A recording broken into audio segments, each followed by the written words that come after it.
እኔ ስልክ ስገባ ስሜን ስጠራ ሰማሁኝ። ሁሌ ነው የምጠራው። እንግዲህ ሲደክመ ነው። አረ ፌስቡክ ላይ የሚገርም ረመዳን ፖስት አደርጋለሁ። አንተ ልጅ ምንድነው በረመዳን የምትፖስተው የሚል ነገር ይጽፋሉ። እና ያን ቀን ስጀምር ራሱ በአንተ ሰበብ ነበር የጀመርኩት። እኔም እፎይ ነኝ ምናምን ብዬ ማለት ነው ጀመርኩኝ። ከዛ በኋላ በረመዳን ብዙ ነገሮችን እጽፋለሁ። አረቦች ጀምሩ ሲሉ ነው የምንጾመው። ለምንድን ነው እኛ ልክ ክርስቲያኖች፣ የትኛውም ክርስቲያን ጾም ሊገባ የሚጀምርበትን ቀን ያውቃል። እኛ ግን አረቦች ናቸው ጀምሩ፣ እሺ በቃ አረቦች ፍቱ አሉን፣ በቃ ፍቱ ብዬ ነው የምፖስተው። አረቦች ጀምሩ አሉ፣ በቃ ጀምሩ ብዬ ነበር ስፖስት የነበረው። እና በረመዳን ደግሞ ብዙ ነገሮችን እጽፋለሁ። አረብ ቁጥጥር ከአረብ ቁጥጥር ብዙ ሼር እየተደረገልኝ ነበር። አክቹዋሊ ያንተ ቪዲዮ እንትኖች ኧረ ስንት ዓመት መሰለ የጀመርኩት? እኔ ብዙ ዓመት እኮ ነው የጀመርኩት። ኦኬ፣ ሰሞኑን በጣም በኃይለኛ ሼር እየተደረገልኝ ነበር። ስላላወቅኩ ነው ደግሞ በመጀመሪያ ቪዲዮ አሁን የ3 ዓመት ምናምን አካባቢ ላይ የሚገርም የጀመርኩበት ቪዲዮ ልዩነት ለምን እንፈጥራለን፣ ማርያምን መርያም እያለ ኢየሱስን ኢሳ እያለ ዮሴፍን የሱፍ ብሎ ለመቀየር ብዙ ልዩነት የለውም፣ አንድነታችን ነው የሚበልጠው የሚል ነገር ፖስቼ ከዛ በኋላ ደግሞ እንደገና ይሄን ደግሞ ለመቀየር ቁርአን ከሰማይ መውረድ አይጠበቅበትም፣ እኛም እኮ መቀየር እንችላለን።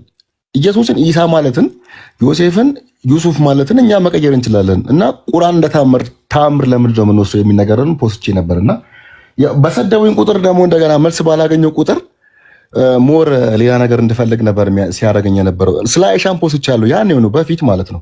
እኛ ለምንድን ነው የ8 ዓመት ልጅ ማናገባው? ሱና ነብያት ያደረጉት ነገር ሱና ከሆነ እኛ ለምንድን ነው ማናገባው የሚል ነገርን ፖስቼ ነበር። ምላሻቸው ነበረ ስድብ ነው።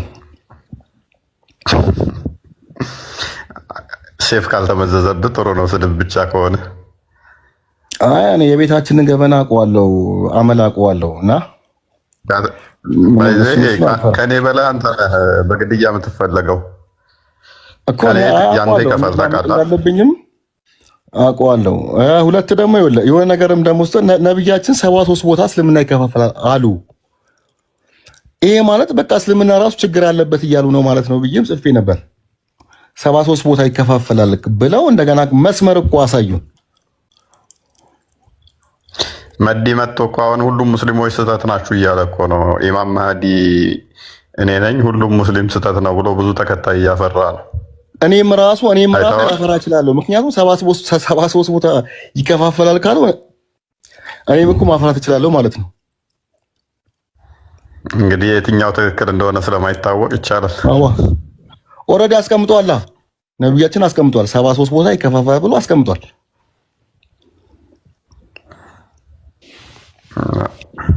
ሌላው ደግሞ ቁርአን ከሰማይ ለምንድን ነው የወረደው? አላህ ቢሮ ሰማይ ነው ወይ ብዬም ፖስት ነበር። ላይ ወረደ ማለት ሆነ ከላይ እንደወረደ ነገር ነው። የሆነ ግራቪቲ ነገር አለ። አላህ ሁሉም ቦታ የለም ወይ? ሰጠው ለምን አልተባለም? ወረደ ከተባለ ከሰማይ ነው ወይ የሚሉ ነገሮች ደስ የተለያዩ ነገሮችን ፖስቻለሁ። ብዙ ነገሮችን ማለት ነው። አንድ ነገር ግን ከሰማይ ወረደ ማለት ቁርአን ከሰማይ ወረደ ማለት ያን ነገር በጣም ፍጹም ያደርገዋል ማለት ነው ወይንስ ኮንቴንቱን አይተን ውስጡ ምንድን ነው የያዘው ለሰው ቫልዩ የሚለውን አይተን ነው የምንረዳው? ለምሳሌ እንዳለ የሆነ ነገር አንድ ወረደ ራሱ ችግር አለበት። ወረደ ራሱ ማለት ቢሮ ላይ እንደሆነ ያሳያል። አንደኛ። ሁለት ደግሞ ትልቁ ነገር ያስቀመጥኩልህ ምንድን ነው እዛ ጋር የፖስተትኩት ምንድን ነው ኢህአዲግ መጥቶ አለማያን አሮማያ ያደረገው ገብቷል። ኢሊባቡሩን ኢሊባቡራ ምናምን አደረገው። እሷን ለመቀየር ከላይ መውረድ ይጠበቅበታል ወይ? ብዙ ነገር ደግሞ ቁርአኖች ያሉ ነገሮች ደግሞ ሀሜት ናቸው የሚል ነገሮችንም አስቀምጫለሁና አላህ እንዴት ሀሜት ታምር ነው እኮ ያላህ ታምር ነው። ይሄ ያላህ ተዓላ ታምር ነው ትባላለህ። ሞሮፍ አሁን ለምሳሌ አብዛኞቹ የቁርአን ክፍሎች ሀሜት ይበዛቸዋል እንዳልከው፣ ክርስቲያኖችን መስደብ፣ ክርስቲያኖችን መርገም፣ አይሁዶችን መውቀስ፣ አይሁዶችን መስደብ፣ አይሁዶችን መርገም። አይደለም አምላክ አይደለም ምንድነው? ሶሪ እዚህ ጋር የምጨምርልህ ደግሞ ምንድነው? አይደለም አምላክ ሰው ራሱ የሚያማው ምንድነው? ያንን ሰው እኮ ማይችለው እኮ ነው የሚያማው አይደል? የምትለውን ሰው እኮ አታማም። በቃ አይሁዶች እንደዚህ አድርጋችሁ፣ ቁረሾች እንደዚህ አድርጋችሁ፣ እናንተ እያለከለካችሁ የምትሮጡ ውሾች፣ እናንተ ከፍጥረት መጥፎች፣ አላህ ያጥፋችሁ፣ የተረገማችሁ ናችሁ። እንደዚህ አይነት ነው ቁርአን ውስጥ አይሁዶችና ክርስቲያኖች የተነገሩ፣ ለቁረሾችም በተመሳሳይ በመካ የነበሩት ማለት ነው። ከዛ በኋላ ያለው ግን አሁን የመጨረሻዎቹን መቶ ሰባት ምናምን አካባቢ ጀምሮ ያሉት ለምሳሌ ይሄ ሱረቱ መሰድ ነው የሚባለው የጭርቱ ምዕራፍ ሱረቱ ኢኽላስ ነው። ኢኽላስ ቀደም ያልከው ነው አንተ። አላህ ምንድን ነው ብለው ጠየቁት አይሁዶች። የአንተ አምላክ ግን ምንድን ነው እሱ ከምድር የተሰራው ሲባል ማለት ኢኽላስ ነው። ያ ምንድን ነው እሱ አምላክ ድፍን ማለት ምን ከወርቅ ነው ምንድን ነው እሱ ይንቀሳቀስ ነው ሲሉት ድፍን ነው አለ። ሱረት ኢብን አባስ እንደሚናገረው አሰመድ ማለት ድፍን ነው ይለዋል። ኢብን አባስ ተፍሲሩን ካየው ማስገቢያ ማስወጫ የሌለው ድፍን ነው ይለዋል። እንትን ደግሞ ይመጣና ኖ ኤግዚት ኖ ኢንትራንስ ይላል። ሌሎቹ ደግሞ አንዳንዶቹ ምን ብለው ያስቀምጡታል? ሆድ የሌለው ይሉታል።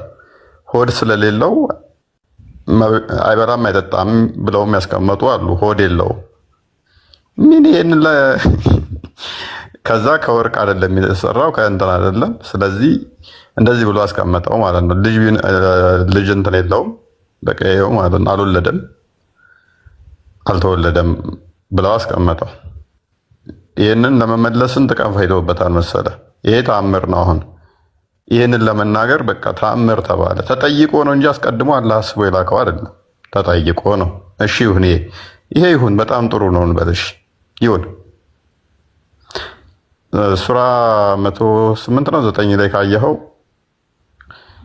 ዘርህ የተቆረጠ ነው ያሉ እነሱ የተቆረጡ ናቸው የሚለው አልካውሰር 108 እሺ፣ ሱረት ካውሰር ማለት ነው። ለምንድን ነው የወረደው ታውቀዋለህ? አላቆሚን እና ጤና ከርከው ስለፈሰሊሮ ቢከውን ሀሪና ሻኒ ከወለፍተ ይቺን 30 ሰግድ ሁሌ የምንቀራት ናት ቀላል ስለሆነች በጣም ተአምር ተብሎ በእስልምና ውስጥ በቃ እንደ ተአምር የሚወራ ክፍል ነው ይሄ ክፍል። አሁን ይተነትኑታል። የወረደው ለምን እንደሆነ ታውቃለህ? ሙሐመድ ልጆች የሉትም፣ ወንድ ልጅ እንደዚህ የለውም ታውቃለህ። ወልዶ ወዲያው እንትናም ሞቶበታል። ከመሪያ ቅብጥያም እንትን ያለው በልጅነት ሞቷል። በልጅነት እንትን ስላሉበት አሙት።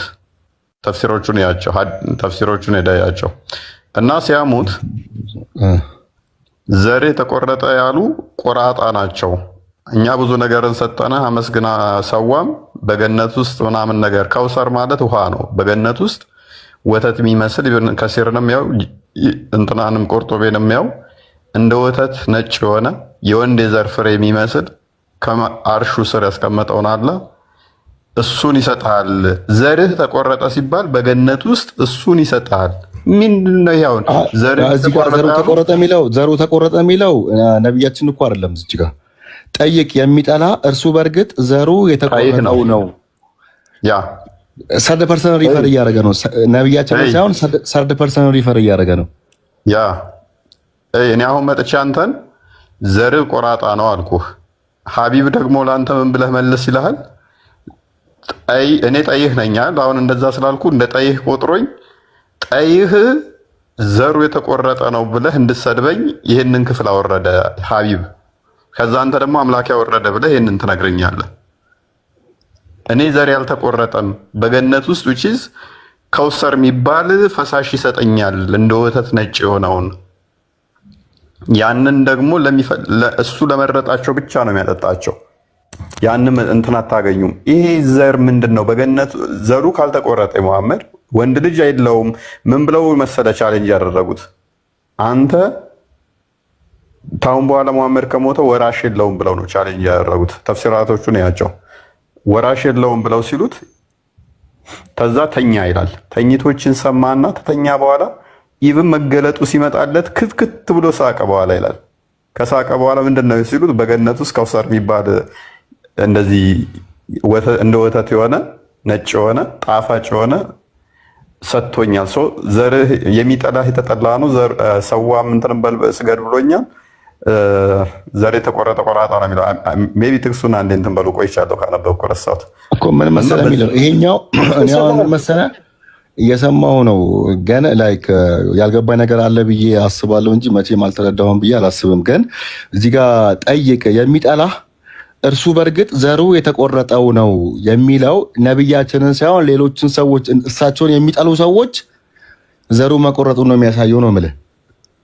ትክክል ነህ፣ ትክክል ነህ። ይሄንን አላህ ያወረደው ሰዎቹ መሐመድን ዘርህ የተቆረጠ ነው አሉት። የራሳቸው ይቆረጥ ነው ደግሞ የራሳቸው ይቆረጥ ነው። ሙሐመድ ደግሞ አላህ እናንተ ናችሁ ዘራችሁ የተቆረጠ ብሎኛል የሚል አይነት ኢምፕሊኬሽን ያለው አይዎቼ ዘራችሁ የተቆረጠ ነው፣ የኔስ ግን ከውሰር የሚባል በገነት ውስጥ የወተት አይነት which is እንደው እንደዛ ፍሬ ፈሳሽ ማለት ነው ስፐርም በገነት ውስጥ ከውሰር የሚባል እሱ ይሰጠኛል፣ የኔ ዘር ይቀጥላል፣ እናንተ ይቆረጣል ነው። ሜቢ ክፈተው አንዴ ቆይ ተፍሲሮቹን ላሳየህ። ኦኬ ሱራ ስንት ነው? ለሚሸኪት ሱረቱል ከውሰር እና ጤና ከርከውሰር ምናምን እና ጤና ለወገብ ጤና እንላለን እኮ ተራዊ ሲሰገድ እንዳያደክማችሁ እሷን ቅሩ እና ጤና ለወገብ ጤና 108 ይሄውን ሁሉ ስድብ ተፍሲሩን ያመጣውልህ። ተፍሲሩን ክፈተው 108 ላይ የማ ተፍሲር ነው? ስንት ሱራ ስንት? 108 ነው የማን ተፍሲር ነው? መጀመሪያ 108 ላይ ተፍሲሩን ልክፈት። ያው ለክፍሉ እንዲህ ነው የሚለው እኛ በጣም ብዙ ነገሮችን ሰጠንህ አለ። ይሄ ለአንተ ምን ይመለከታል? ቆይ እሺ፣ ስለዚህ ለጌታ ስገድ ሰዋም አለ። ጠይህ እርሱ በእርግጥ የተቆረጠ ነው አለ። እሺ አስበበል ነዙሩን እንክፈተው እንዴ። ዛሬ ቁርአንx.com እየሰራ አልመሰለኝም፣ ግን አንድ እሺ ቼክ አድርገው እስኪ። እየሰራ አይደለም ማለት ላይ ይቆርጣል። ቀደም ለዛ ነበር እኮ ሀዲሱን ሊቀይሩ ስለሚችሉ ሃርድ ኮፒ ያለው ምናምን ያልኩ ለዛ ነው ቃል። አዎ ሰጣለሁ፣ ቴሌግራም አውራኝ። እሺ ሰጣለሁ እንዳለ። አይ ብዙ ጊዜ ሀዲሶች ስለሚቀያየሩ ሊቀይሩት ይችላሉ እና ሃርድ ኮፒ ይኖራል ወይ ላይክ በሸሪያ በእስልምና ጉዳዮች የተፈረመበት ምናምን ነገር ብዬ ነበር።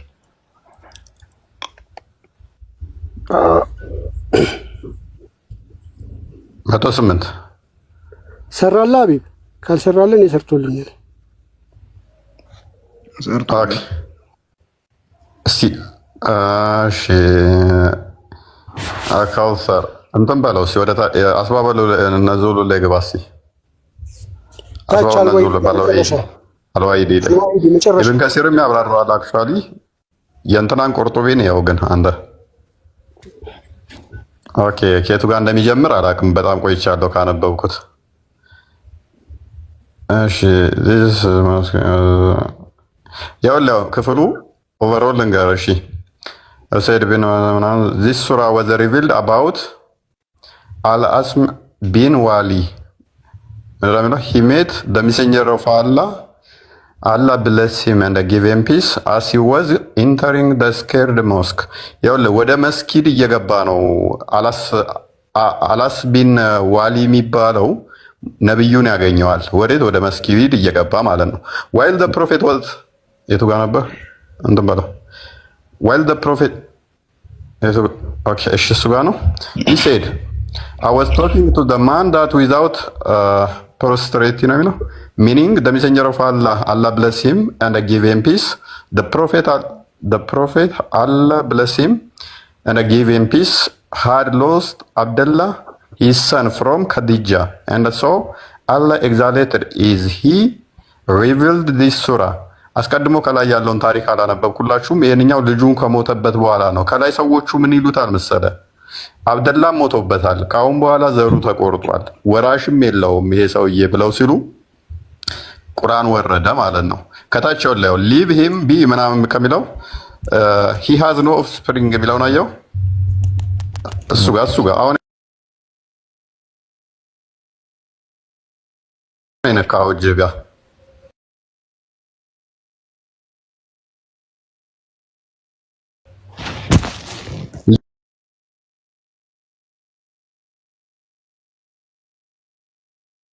ሊቭ ሂም ከሚለው ጀምሮ እንትን በላት።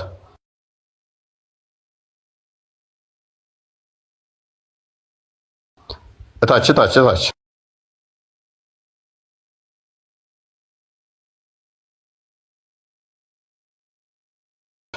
እሱ ጋር አሁን የነካኸው ማለት ነው።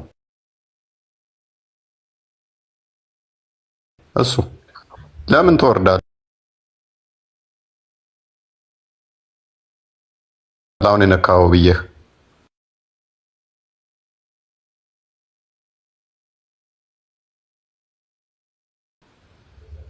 ከላይ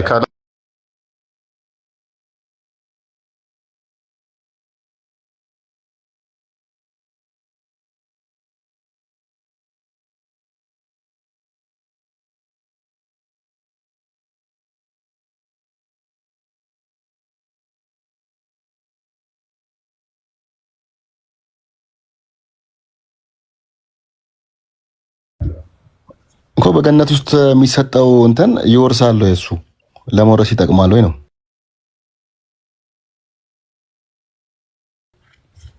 አይ ቲንክ እንግዲህ ዘር የምታስቀረው ያው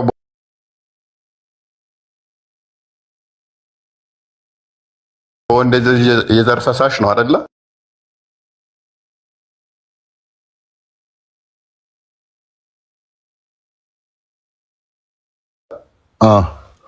አሁን ምን መሰለህ፣ አሁን በእስልምና ብዙ ጊዜ አሁን ልጅ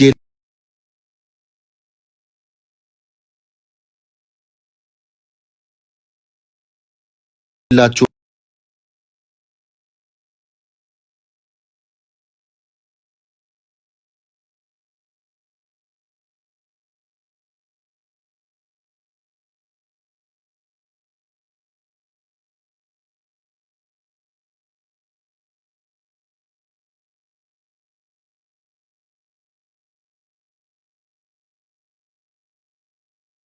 ፍታት ብለው ማግባታቸውን ሼም ነገር እንደሱ ወስጄ የልጃቸውን ሚስት እኮ አገቡ እንዳይባል ከዛ ሐሜት ሲኖር ለነብያችን እኮ ከማናቸውም ወንድ ልጆች የላችሁ እሱን ለማስተባበል የወረደ ነገር ነው ብዬ ነው ያመንኩት። ተረዳኝ።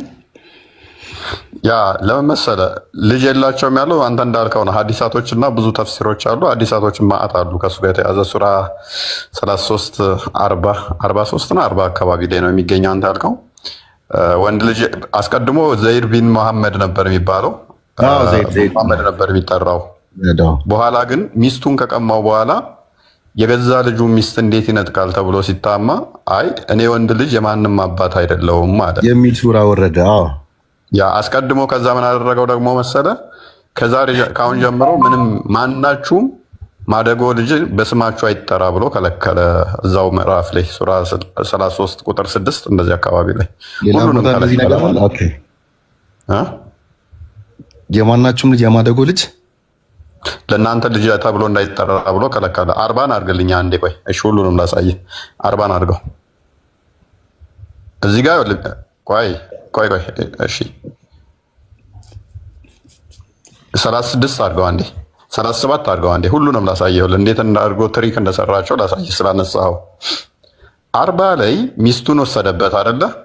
ሚስቱን የወሰደው ቤቷ ሄዶ እነዚያ አላህ በእርሱ ላይ ለለገሳትና አንተም ነፃ በማውጣት በእርሱ ላይ ለለገስካት ሰው ለዘይድ አላህ ገላጩ የሆነን ነገር በነፍስህ ውስጥ የምትደብቅ አላህን ልትፈራው ይልቅ የተገባ ሲሆን ሰዎችን የምትፈራ ሆነ ሚስትህን በአንተ ዘንድ ያዝ፣ ከመፍታትም አላህን ፍራ በምትል ጊዜ አስታውስ። ዘይድም ከእርሷ ጉዳይን በፈጸመ ጊዜ ምዕመናኖች ላይ ልጅ ልብ በል በምዕመናኖች ላይ ልጅ አድርገው ባስጠጓቸው ሰዎች ሚስቶች ከነሱ ጉዳይን በፈጸሙ ጊዜ በማጋባት ችግር እንዳይኖርባቸው እሷን አጋባንህ።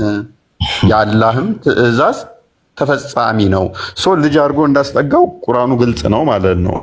ስለዚህ አንተን በማጋባት ሌሎቹም እንዲጋቡ ሁሉ መፍትሄ ያደረገ ማለት ነው። አሁን ይህንን ካደረገ በኋላ ምን ተፈጠረ መሰለ?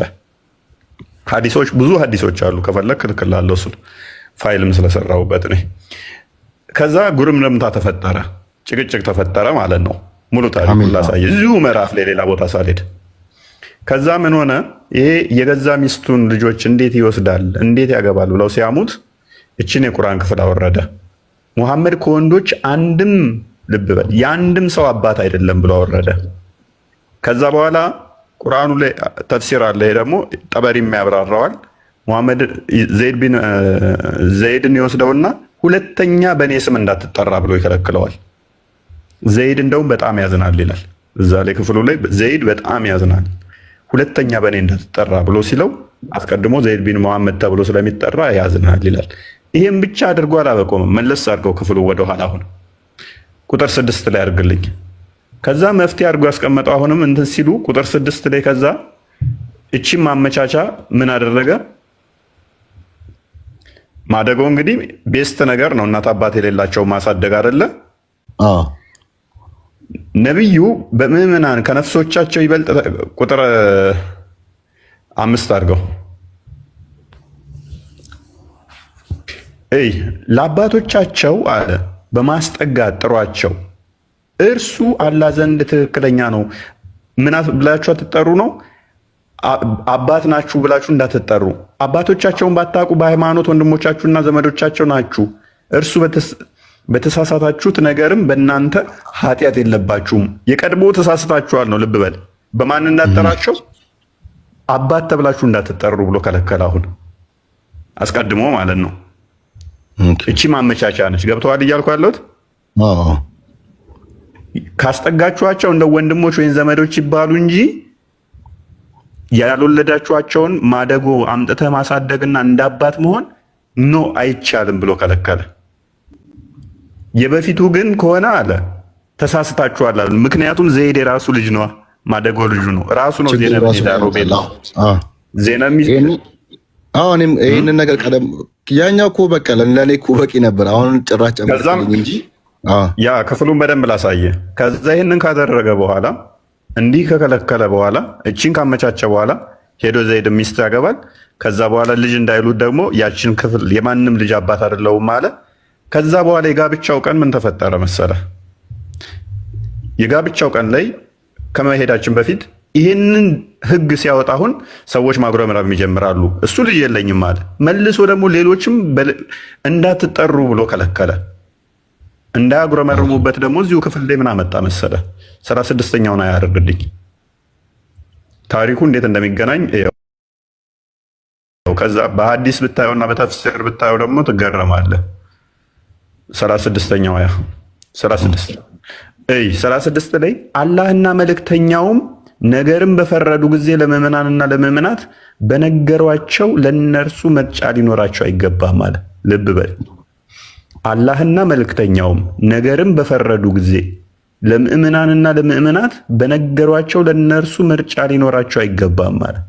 አሁን ደነገገብህ። አላህና መልእክተኛው የደነገጉትን የነገሩህን ከሱ ውጪ መሆን ምርጫ የለህም አለ። ምን ብሎ ነገረህ? እኔ ማንም ወንድ ልጅ አባት አይደለሁም ብሎ ነገረህ። ምን ብሎ ነገረህ?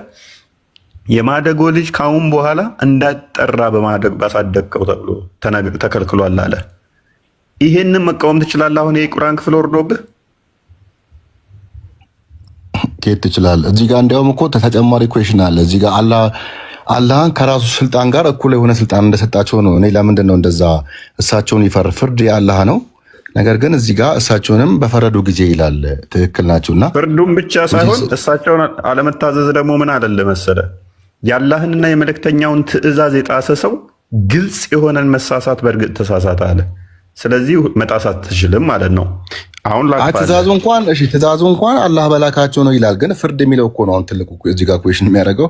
አሁን ሌላ ርዕስ ነው ከዚህ ጋር ሳይሆን ሌላ ፍርድ የሚለውን ነገር የአላህን ስልጣን የሰጣቸው አላህም በፈረደ ጊዜ እሳቸውን በፈረደ እነኝን የተናገረው መጣስ እንዳችል ነው። ይሄ ቁርአን ክፍል የወረደው ድራማቲክ እንደሆነ ላሳየ ነው። ይሄ ክፍል ቁጥር 50 ላይ ሄድልኝ። አሁን ገባኝ። ያችኛዋን ለማስረዳት ብሎ ልክ ነው። አሁን ያኛውን ለማሳመን ብሎ እዚች ጋር ደግሞ ሌላ ሮንግ ነገር አለ ነው። ፍርድ የሚለውን ነገር ቀላቀለው። እሱ ደግሞ እንደገና ሌላ ኩዌሽን የሚያደርግ ነገር ነው እያልኩ ነው። ተረዳኝ አይደል? ከዛ በኋላ ሐሚድ መጣ። ሐሚድ ሲመጣ አይሻም ደስተኛ አይደለችም በዘይድ ጋብቻ።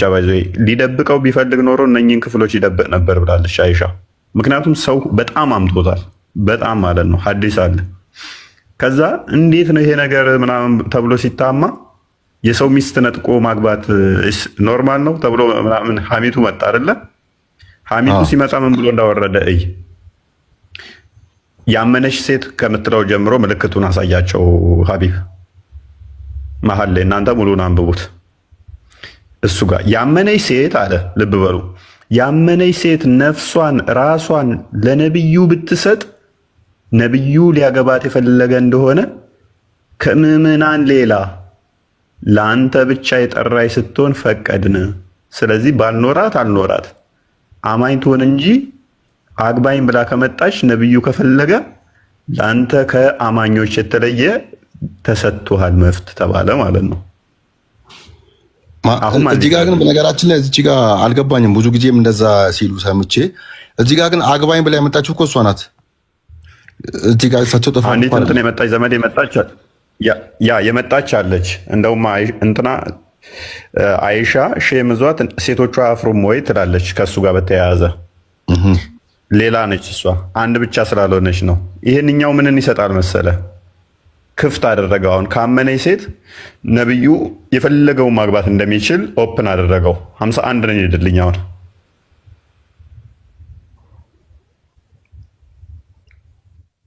ከዛ ከእርሷ የምትሻውን ታስቀራለህ፣ የምትሻውን ደግሞ ታቆያለህ፣ የምትሻውንም ወደ አንተ ታስጠጋለህ አለ። መልካም እሺ። ቁጥር 52 ላይ ስለዚህ ምርጫው የሱ ነው፣ እንደፈለገ ነው። ቁጥር 53 ላይ ሙሉን እናንተ አንብቡት። ታሪኩ የተያያዘ ነው። አይ ከአዘሴም ደግሞ እንደውም ከዚህ በላይ እኮ ጦር ሜዳ ላይ የተማረኩ ሴቶችንም ሚስቱ እንዲያረግም እንደፈለገ ማድረግ እንደሚችልም የተፈቀደለት ነገር አለ። እዚሁ ላይ ያሳያል እኮ። ይሄንኛው ምን አለ መሰለህ በእጆቻቸው የጨበጡት የሚለው እሱ ትክክል ነው። ነገር ግን እኔ ዋና ምን ላሳየ እንደፈለኩት ታውቃለህ? ዘይድ ሚስትን ነጥቆ የዛን ለታ ሙሉ ታሪኩ ቁርአኑ ክፍል ከዘይድ እንጋ የተያዘ እንደሆነ ላሳየህ ነው።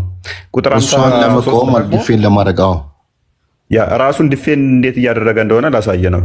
የሰርጉ ለታ ደግሞ ይሄ ክስተት ተከሰተ። ማን? የዘይድ ሚስት የነጠቀ ለታ እንደዚህ ተከሰተ። እናንተ ያመናችሁ ሆይ ሰርጉ ለታ ተጠርተው ሰዎቹ ቤት ውስጥ ገብተው ነው ይሄንን ያወረደው። ቤት ውስጥ ገብተው ምን ሆነ መሰለ? ሐሚት ማማት ጀመሩ።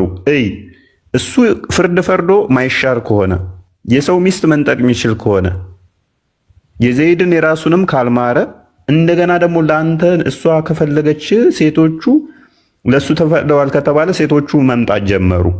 እኔን አግባኝ ብለው መምጣት ጀመሩ አይሻ እስክትታዘብ ድረስ። ከዛ ወንዶቹ ምን አሰቡ? በቃ ነብዩ ሲሞት እኔ ከሊትን አገባለሁ እኔ ከሊትን አገባለሁ የሚል ስሜት ውስጥ ገቡ። ምክንያቱም ሴቶቹ ወደ ነብዩ መምጣት ጀመሩ። ከዛ ከድጃ የዘይነብ ሰርግ ለታ ይህንን ቁርአን ክፍል አወረደ። እናንተ ያመናችሁ ወይ መድረሱን የማትጠባበቁ ስትሆኑ ወደ ምግብ ካልተፈቀደላችሁ በስተቀር የነብዩን ቤቶች በምንም ጊዜ አትግቡ። ይሄውን ፈጣሪ ነው እንግዲህ እንደዛ የሚለው። የነብዩ ቤቶች የነብዩ ቤት ወደ ቤት እንዳገቡ ምግብ ታልጠራዋችሁ ልክ እነሱም በከጀሏችሁ ጊዜ አብዱል ፈታ ምን ይለኛል ማለት ነው። አምላክ እንደዚህ ብሏል፣ ወደ እኔ ቤት መቼም ምግብ ታልተጠራ በስተቀር ቤቴ እንዳመጣ ብሎሃል ፈጣሪ ብለህ ስነግረኝ ማለት ነው። ምን አይነት ስስታ ፈጣሪ እንደሆነ ምናምን ብዬ ሙድ እንዳልይዝብህ እንጂ ግን አለ በተጠራችሁ ጊዜ ግቡ አለ። ካልተጠራችሁ እንዳመጡ በተጠራችሁ ጊዜስ ግን በተጠራችሁ ጊዜ ግቡ። መልካም እሺ። በተመገባችሁ ጊዜ ወዲያውኑ ተበተኑ። ልክ እንደ ህፃን ልጅ በላህ አይደል? ውጣ ሂድ እዛ ተጫወት ተራገጥ እዛ ምናምን እንደምትለው ድሮ ህፃን፣ ያሁን ልጅ አይባልም። በተመገባችሁ ጊዜ ወዲያውኑ ተበተኑ። ቤቴ ውስጥ እንዳትቀመጡ። ለምን? ለወግ የምትጫወቱ ሆናችሁም አትቆዩ። አረ ሚስቶች ያለውን ደግሞ ሚስቶቹ በከጀሏችሁ ጊዜ ምናምን የሆነ እነሱ ከሳቁ እንዳትሻፍሩ ነገር ማለት ነው። ይሄው ላይ ክፍል ላይ ያለ ቆይ ይሄው ይህ ነብዩን በእርግጥ ያስቸግራል ከናንተም ያፍራል፣ እውነትም ያፍራል።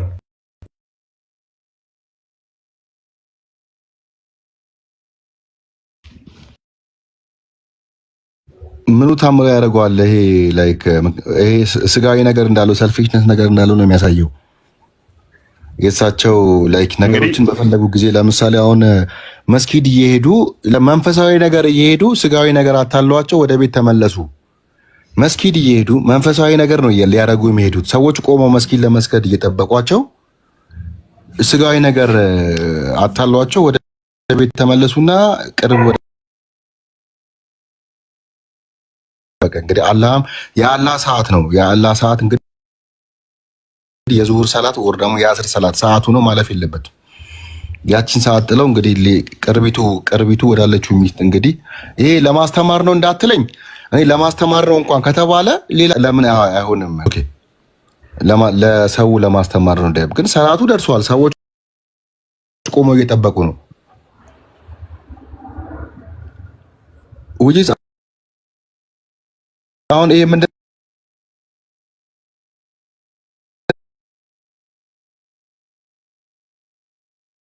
የዓለማዊ ነገሮች የራስን ፍላጎት ከማጣት አንፃር ለዛ ነው ኢሳ እንደዚህ አይነት ነገሮች የሉበትም ብዬ ጠየቁት። ለዚህ ነበር ስጋ ሞር ብዙ ሰዓቱን 11 ሚስት ያለው ሰው እንዴት መንፈሳዊ ነገር ላይ ቢዚ ይሆናል? እኔ አንድ ሴት እኮ በጣም ቢዚ ታደርጋለች እኮ ከብዙ ነገር፣ ሁለት ሴትም ቢዚ ታደርጋለች። 11 ሴትን የሚያስተዳድር ሰው እንዴት ለመንፈሳዊ ነገር ጊዜ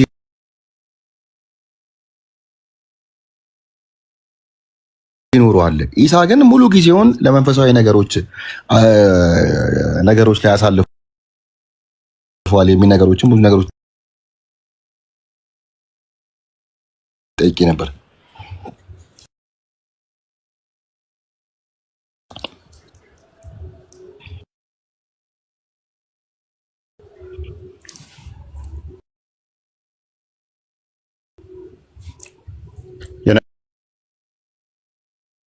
ነቢያት ሁሉ መደምደሚያ ነው ተብለሃል ሙሐመድ።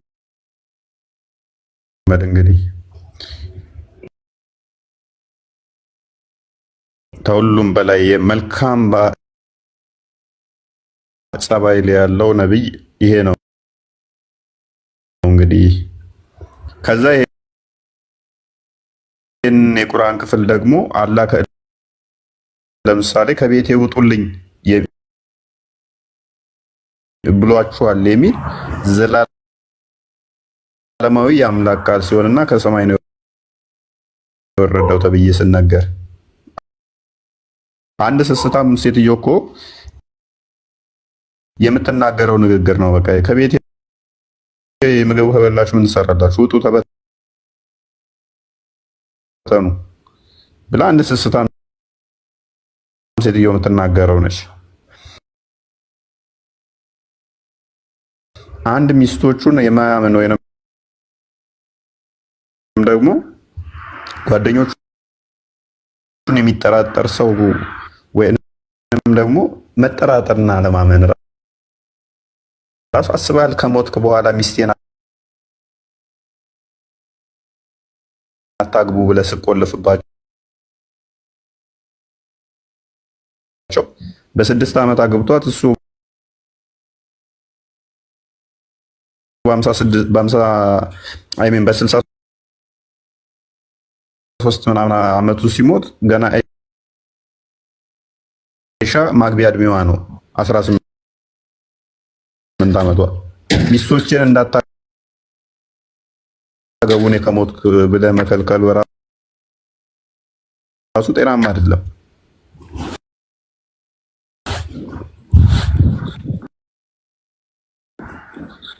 ለኛ ስምን ይጠቅመናል። አሁን ይሄ እሺ የእሳቸው ስነ ምግባር ለኛ የሚጠቅመን ከሆነ ይሄ ለኛ ይጠቅመናል። በጊዜው ላሉት ዳሪ ነው ገባ። በጊዜው ያሉት ሚስቶቹ እንዳያገቡ ይጠቅማል። ይሄንን ስቀራው ለአንተ ግን ምን ይጠቅማል? አሁን ሱራ ላይ እያለቀስን ነው የምንቀራው። አሁን ተራዊ ላይ ረመዳን ላይ እያለቀስን እኮ ነው ይሄን የምንቀራው።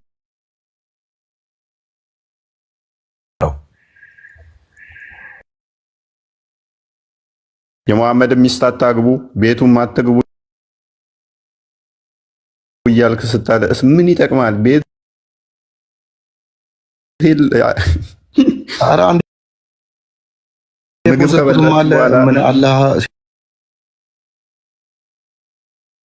ሴቶቻችሁ እርሻዎቻችሁ ናችሁ ምናምን የሚለውን እኮ እሱን እየቀራን ሳናቅ እኮ እያለቀስን ነው የምንቀረው። ቶታሊ ግን እፎይ ገብቷል። ሶሪ ቆይ አንዴ ቱ ኢንተራፕት እፎይ ገብቷል። ቁርአን ራሱ ስንጀምር ምን መሰለህ የምንለው በአላህ ስም እጅግ በጣም አዛኝ እጅግ በጣም ሩህሩህ በሆነው ነው የምንለው። ለአላህ እየጸለይን ማለት ነው። በሆነው እያለ ነው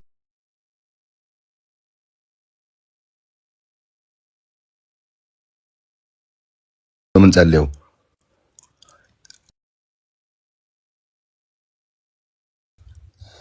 ተረዳኝ። በሆንከው አይደለም እያልን ያለ ነው። ነህ ብለኸው ሳይሆን በሆነው እያልን ነው። አሁን ወደ አላህ እየጸለየ ሁሉም ቁርአን አሁን የሚጀምረው በአላህ ስም እጅግ በጣም ሩህሩህ እጅግ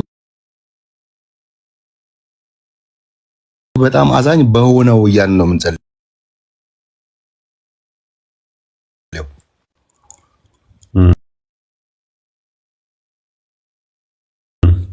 ባጭሩ አሁን ለምሳሌ አሁን የፖስተኩት አለ እግዚአብሔር ይመስገን። እናንተ አሁን ክርስቲያኖች እግዚአብሔርን ለእግዚአብሔር ለራሱ ምስጋናን ሲገልጹ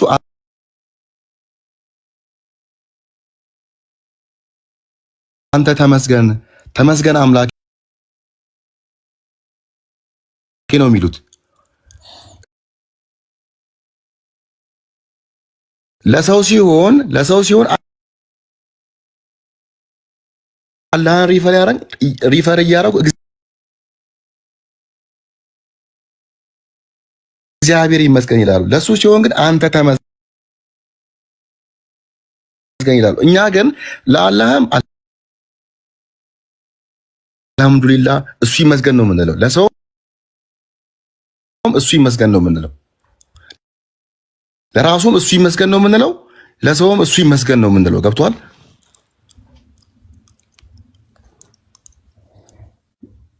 ራሱም ያውጻል እንታል አላጠናውም በደንብ ያቸው እነሱን አጀማመሮችን ምናምን የራሻው ሰውዬ የጻፈውና ያሸነፈው የተባለው ኢቭን የነብዩ መሐመድን ታሪክ በመጻፍ ሳውዲያዊ አይደለም ያሸነፈው። በሱ ተወዳድረው የሌላ ሀገር ዜጋ ነው ያሸነፈው ምናምን ሲባል ሰምቻለሁ። እንግዲህ ታሪክ የታለ? መሐመድ ታሪክ እኮ ኢብን ሻቅ ነበር፣ እሱንም ሸመጠጡት አሁን ላይ። እሱም ደግሞ የለም እንጂ ኢብን ሻም መጥቶ ከስንት መቶ ዓመት በኋላ መጥቶ አብዛኛውን ከ11 ቮሊም ወደ 1 ቮሊም ነው የመለሰው። ቆርጦ እንዳለ ጣለው። ለምንድን ነው ሲባል ለነብያችን የማይመጥነውን እንትኖች ቆርጬ አውጥቼዋለሁ አለ። በምን መሐመድና ኢብን ሻም ደግሞ አልተገናኙም። በመካከላቸው ወደ 200 ዓመት የሚጠጋ ጋፕ አላቸው። አትሊስት ኢብን ሻቅ ከመሐመድ ጋር ያለው እድሜ ልዩነት 50 ዓመት አይበልጥም። ኢብን ሻም ግን ወደ 200 አልደመድምም እጠይቃለሁ ባዶ ይሆናል። ወደ ዛሬ ልመለስ። በቁርአናችን አላህ አልወለደም።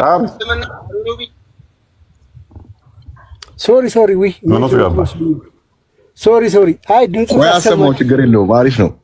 አሳያችኋለሁ። በቃ እሺ ቀጥል። እፎይ ያ የእሱን የሻሃዳውን እንትን ላሳያችሁ ነበር ቪዲዮ።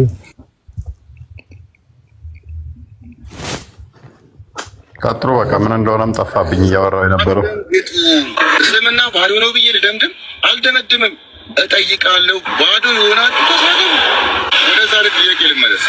በቁርአናችን አላህ አልወለደም አልተወለደም በማለት አላህ ማስተላለፍ የፈለገው መልእክት ምን እንደሆነ የገባው ኢስላም እየጠየኩ ነው። የሚያጭበረብር እንጂ መልስ የሚመልስ እስላም አጣው።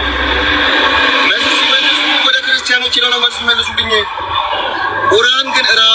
ቁርአን ራሱ ምን እንደሆነ እናወራለን።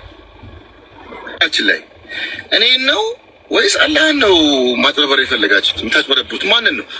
ወይስ ሃይማኖቱን ነው ትበረበር ፈልጋችሁ ነው? ትናንት የነገራችሁ ሐዲስ ዛሬ ሌላ ነው።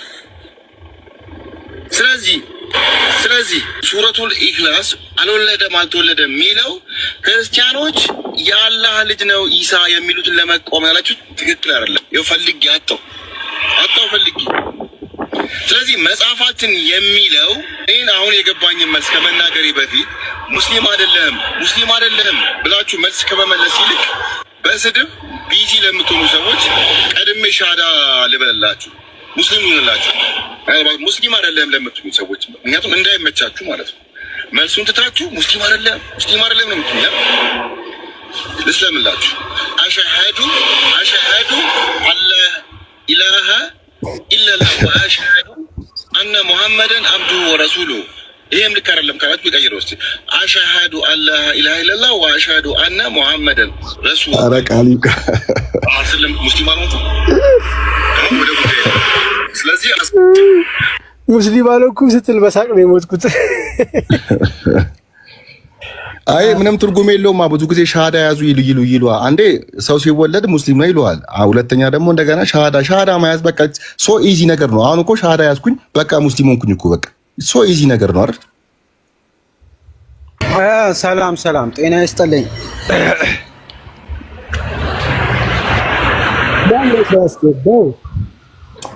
አትፍሩ፣ አይዟችሁ አትፍሩ። ልጅ ሁሉ ቀፍቶ ምን ጋር ስታክ እያደረገብኝ እንትን በሉት።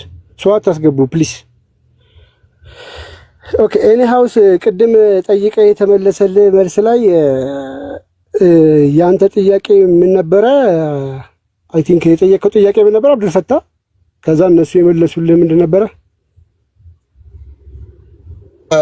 ሱረቱል ኢኽላስ ጋር በተያያዘ ሌሎች ነገሮች የመጀመሪያው ነገር ማለት ብዙ ነገሮችን ጠይቄያለሁ። ይሄ ነብያችን ሰለላሁ ዐለይሂ ወሰለም መላእክት ከሆነ ጅብሪል ለምን አስነገራቸው የሚል ነገሮችን ጠይቄ ነበር። ሁለት ደግሞ ተፍሲር የሚባሉ ነገሮች ኢቭን ነብያችን የአላህን ቃል ከቁርአን ውጪ አላህ ይሄን ለማለት ፈልጎ ነው ይሄን ያለው ለምን ይላሉ?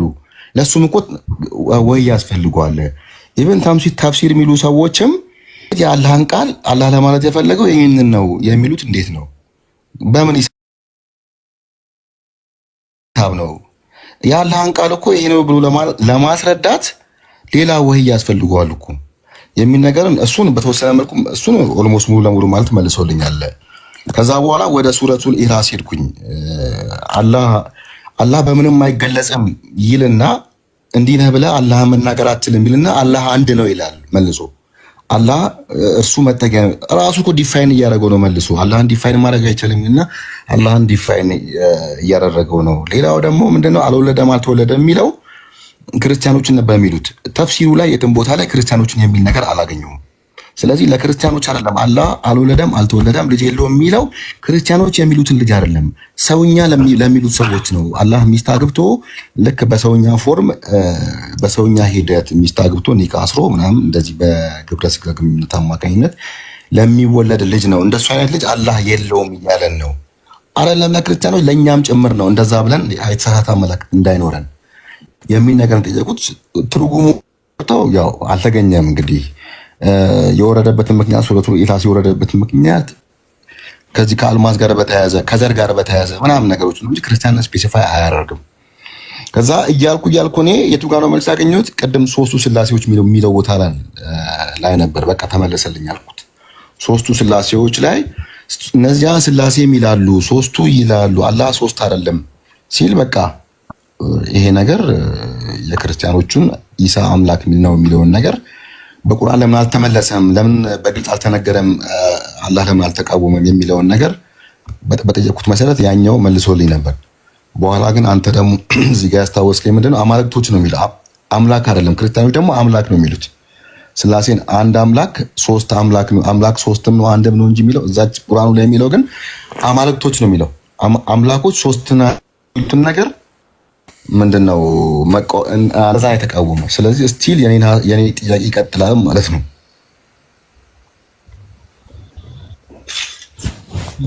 ማለት የዛሬ ጥያቄ ነው እንግዲህ ያ እንዳልኩ ነው እና አንተ ደግሞ መልሰልኛል። ማለት ድጋሚ ጥያቄ እንዲቀጥል ነው ያደረከኝ። አንተ ረበሽከኝ። አይ ሲመለ በነገራችን ላይ በጣም ይዋሸዋል። ተፍሲር እየከፈቱ ላይክ ይሄንን እንትን ላይ ኦንላይን ላይ ያለው ትክክል አይደለም ጎግል ነው ምናምን አረብኛ ጽሑፍ እያመጡ ምናምን ነገር እንትላሉ። በደንብ የምታውቅ ካልሆንክ ማለት ነው። ሁሉ ምንድነው እያዩ የነበረው ያንን ነው። ኢብን ከሲር አሁን ለምሳሌ እነዚህ ተፍሲራት በዓለም ላይ በሳውዲ መንግስት የሚታወቁ ናቸው። እነዚህ ዌብሳይቶች መግለጫውን ላይ ያወጣባቸው ነበር ኢቭን ሮንግ ቢሆኑ። እዚህ ጋር ያሉት ኡስታዞች ሲጠየቁ የሆነ አረብኛ ጽሑፍ ይዘው መጥተው ብቻ ይሸውዳሉ። ያንን በደንብ ጥንቃቄ ይፈልጋል፣ በደንብ ማወቅ ይፈልጋል። ሲመልሱ እንዳልከው አንተም ታውቃቸዋል፣ አልነግርህም። ይጭበረበራል፣ በጣም ያጭበረብራሉ። ላይክ አሁንና በነገራችን ላይ እና አቡ ሃይደርን እያነሳ ስጠይቅ ነበረ። አንዳንድ ጊዜ እንደውም ትክክለኛውን እንደሚናገሩ ታውቃለህ። እነሱ እዚህ የሚካዱትን ሐዲሶች ፍርጥ አድርገው ነው የሚያምኑት። እነዚህ ቴንኪው። አሁን ቁርአን ላይም እኮ የምጠራጠረው የሆነ ቦታ ላይ ያመጣና የሆነ ቦታ ላይ ይደብቃል የሚል ጥያቄ አለኝ። ስቲል ማለት ነው ዋናውን ፖይንት እዚህ ጋር ነበር። ቁርአን ላይ የሆነ ቦታ ላይ የሆነ ነገር ያመጣና መልሶ ደግሞ የሆነ ቦታ ላይ ያስተባብላል። ያ የሚያስተባብለው ግን ምናልባት የአላህ ቃል ላይሆን ይችላል። የአረቦች ጥመት ነው። አረቦች ጠማማዎች ናቸው። እነሱ እየጨመሩበት ቢሆን እዚች ጋር የሆነ ኢቭን ራሱ እኮ በጣም ቀላል ነገር ተራ ሊመስል ይችላል። በጣም ቀላል ነገር ልንገር። ኢሳን አሁን እኛ ዝም ብለን ስንጠራ አንተ ነው የምንለው። ነብያቶች ግን አንቱን ነው የምንለው። ሙሳንም ብትወስድ ኢብራሂምን የሆነ ቀላል ነገር እና እቺን ነገር የሚሳርጓት ሊሆን ይችላል። ገብተዋል። በሌላ በኩል አረቦች እንደዚህ ይላሉ ምናምን ለምን እኛ አንተ እንለዋለን? ስለዚህ አላህን አንተ እንደምንለው ኢሳንም አንተ እያለው ነው ማለት ነው። ሌሎች ነብያችንን ግን አንቱ ነው የምንለው። ሙሴንም አንቱ ነው የምንለው፣ ኢብራሂምንም አንቱ ነው፣ እስማኤልንም አንቱ ነው፣ ሁሉንም አንቱ ነው የምንለው። አንዴ ሙአሊም እየተሳደበ ስለሆነ እስቲ ሚዩት አድርጉት። አንዴ ቀጥሉ። ከስር የሚሳደብ ያለው እሱ ሚዩት አድርጉት። ቀጥሉ።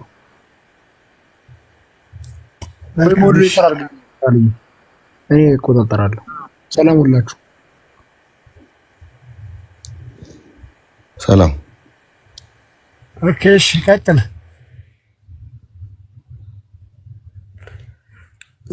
ብዙ ነገሮች እኮ አሉ። አሁን ያነሳው ነገር ለምሳሌ አሁን በቂያማ ቀን ደጃልን ራሱ ሲገልጸው አንቲ ክራይስት ነው የሚለው ደጃል ሲመጣበትን ነገር እሱን ነገር ያው ዛሬ አልተነሳም። እኔማ ብዙ ጥያቄዎች አሉኝ። አሁን ቅድም መለሱልኝ ያልኩ በስላሴ ዙሪያ ነው።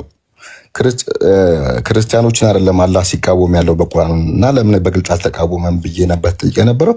እሱን ያው ስላሴ የሚለውን ነገር አሳይቶኝ ነው። እንግዲህ ሌሎቹ በሙሉ የኔን ሐሳብ ነው የሚደግፉት። የሚያመጡልኝ ማስረጃዎች የኔን ሐሳብ የሚደግፉ እንጂ ላይክ ለኔ መልስ የሚመልሱልኝ አልነበሩም። ይሄኛው ነበር መልስልኝ። ግን አብዱልፈታህ የትኛውን ጠቅሰውልህ ነው? ስላሴን ቁርአን በፍጹም የሚቃወምበት የለም። ግን ምን መሰለህ አሁን ቃል እኮ መለሰልኝ እንጂ አለ እንደውም ክርስቲያኖች ጋር ስላሴ በእነሱ እንትን ስላሴ የሚል የለም። እንደውም እዚህ ጋር ነው ስላሴ የተቃወመው ነው ያሉኝ። የቱ ጋር መሰለ? ሱረቱል ኒሳ 171 ቁጥር 171 ነው። እሺ ክፈተው። እሺ ሀቢብ ክፈተው። ስላሴ ስንልኛ እንዴት ነው እሱ? አብዱልፈታህ አይ እኔ የማውቀው አንድም ነው ሶስትም ነው። ብዙ ጊዜ እንደዚህ የሚባል ነገር አምላክ የለም ሲሉኝ እንዴ ብዙ ጊዜ አብራራለሁ። አንድም ነው ሶስትም ነው ማለት ያው በሰውኛም በአምላክኛም የተገለጹ መንፈስ ቅዱስ ወልድ የሚባል ነገሮችን ነበር። እኔም ያው ሳምንበት ነበር። እንግዲህ ያው ሙሉ ለሙሉ ደምድሜ ሳይሆን የሆነ 99% ሳምንበት ነበር ልክ ናቸው በሚል ማለት ነው። እና ይሄን ደግሞ ቁርአን ላይ ኢሳ ልጅ አይደለም እንደዚህ አይደለም የሚሉ ነገሮች በሙሉ የክርስቲያኖችን አይደለም የሚቃወመው ሌሎች በተራ በሰውኛ ለሚናገሩ ሰዎች ከዛ ስላሴ የሚለውን ነገር ሲያሳዩኝ በቃ እኔ አምኜ ነበር። በኋላ ግን ይሄ ራሱ እንደገና አማልክት ነው የሚለው ስላሴን አይደለም የሚለው። ሲጀመር ክፍሉ የሚረዳ አይመስለኝም። አይረዳቸውም። ሲጀመር 171 እነሱ የሚረዳ ክፍል አይደለም፣ ለእኛ የሚረዳ ነው። እናንተ የመጽሐፉ ሰዎች ሆይ በሃይማኖታችሁ ወሰንን አትለፉ አለ። በአላህ ላይ እውነትን እንጂ አትናገሩ አለ። የመርየም ልጅ አልመሲህ ኢሳ የአላህ መልእክተኛ ወደ መርየም የጣላት የሁን የምትለው በአረብኛው ላይ አለ ሳሚ ፈጽሞ የለም፣ ጭማሬ ነው። ፈጽሞ የለም። ዲሲቨር ስለሆኑ እሱኛው ቃል የለም። ወደ መሬም የጣላት ቃሉም ከእርሱ የሆነ መንፈስ ብቻ ነው። ስለዚህ ኢሳ ምንድነው? ያላ ቃልና መንፈስ ነው። አንድ ነገር ተጣለ ከተባለ ደግሞ ከመጣሉ በፊት ነበር ማለት ነው። ስለዚህ ወደ መሬም የተጣለ ቃልና መንፈስ ከሆነ ከመጣሉ በፊት ነበር ማለት ነው። በአላህና በመልእክተኞቹም እመኑ አለ። አማልክት ሶስት ናቸው አትበሉም አለ።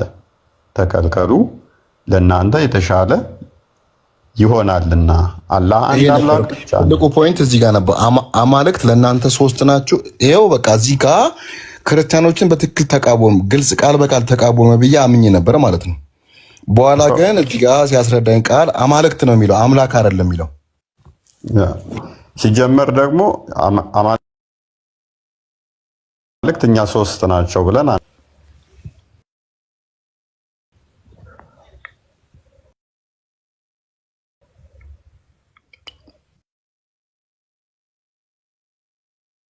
ማንን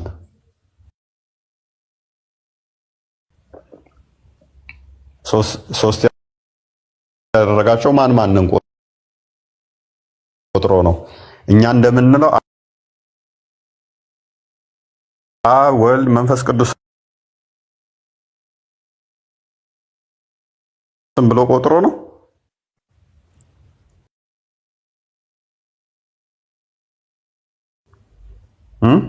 አይ ሶስት አምላክም አትሉም። አይ እዚህ ጋር አብ ወልድ መንፈስ ላይ ያስፈልግ ይችላል፣ ግን ሶስት አምላክ አትሉ ነው። እናንተ ሶስት አምላክ አለ ትላላችሁ እንዴ? አንልም። ብንል እንኳን ማንን ቆጥሮ አንልም። ደግሞ እነኚህን ቆርጦና ነገ ሌላ ትርጉም ይሰጡታል ላይ ነው። ብንል እንኳን ፎር ሴክ ኦፍ አርጉመንት ነው። ማንን ቆጥሮ ቁጥሩ ስህተት ከሆነ አይሆንማ። ለምሳሌ ምን ያካትታታል? እሱ ሌላ ቦታ ላይ እኛ ማርያም ከስላሴ ክፍል ነች ብለን ስለማናምን ማለት ነው። ኦኬ ሌላ ቦታ ላይ ማርያምን ኢሳንና አላህን አድርጎ ስለሚያስቀምጥ ማለት ነው።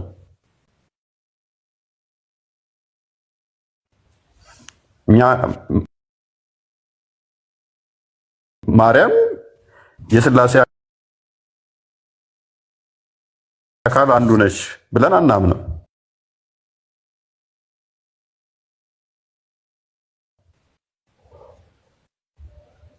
ገባ? ሶስት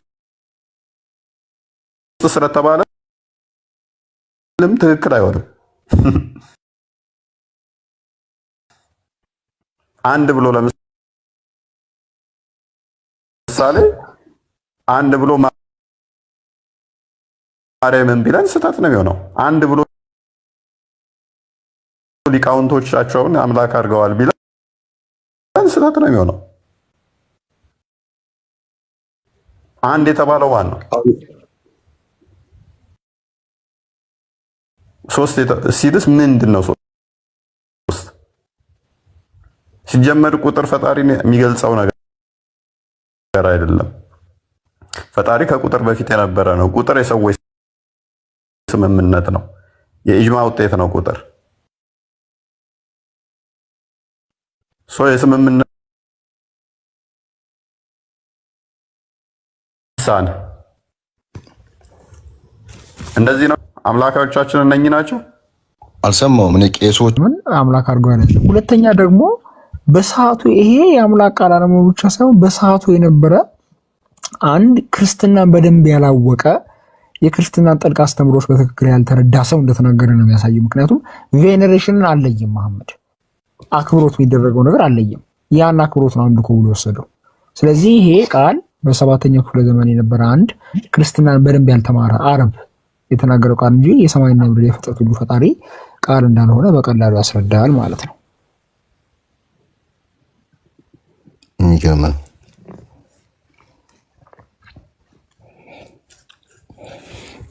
ሌላው ደግሞ ከዚህ ጋር በተያያዘ አሁን ምን ጥያቄ ነበር የመሰለ አሁን የኢየሱስና አምላክነትን ከእንትን ከሚል ቅድም ምናልባት አልነበርክም ይሆናል ኢሳን ክርስቲያኖች ኢሳ ሲሰቀል ወር ደግሞ ወደ ሰማይ ሲያርግ ተፈጸመ ነው የሚሉት። ላይክ ሲጨርስ ተፈጸመ እንደሚሉት እኔ ላይክ ሰምቻለሁ። የሆነ ቦታም አንብቤያለሁ። ተፈጸመ ነው ያለው፣ ትንቢቱ ተፈጸመ ማለት ነው። በእኛ ግን ነብይነቱን ጨርሶ ነው ወይ ቢያንስ ነብይ ነው ካልን ነብይነቱን ሳይጨርስ የሆኑ አይሁዶች ሊገሉት መጡና አላህ እንዴት ወደ ሰማይ ደብቆ ይወስደዋል?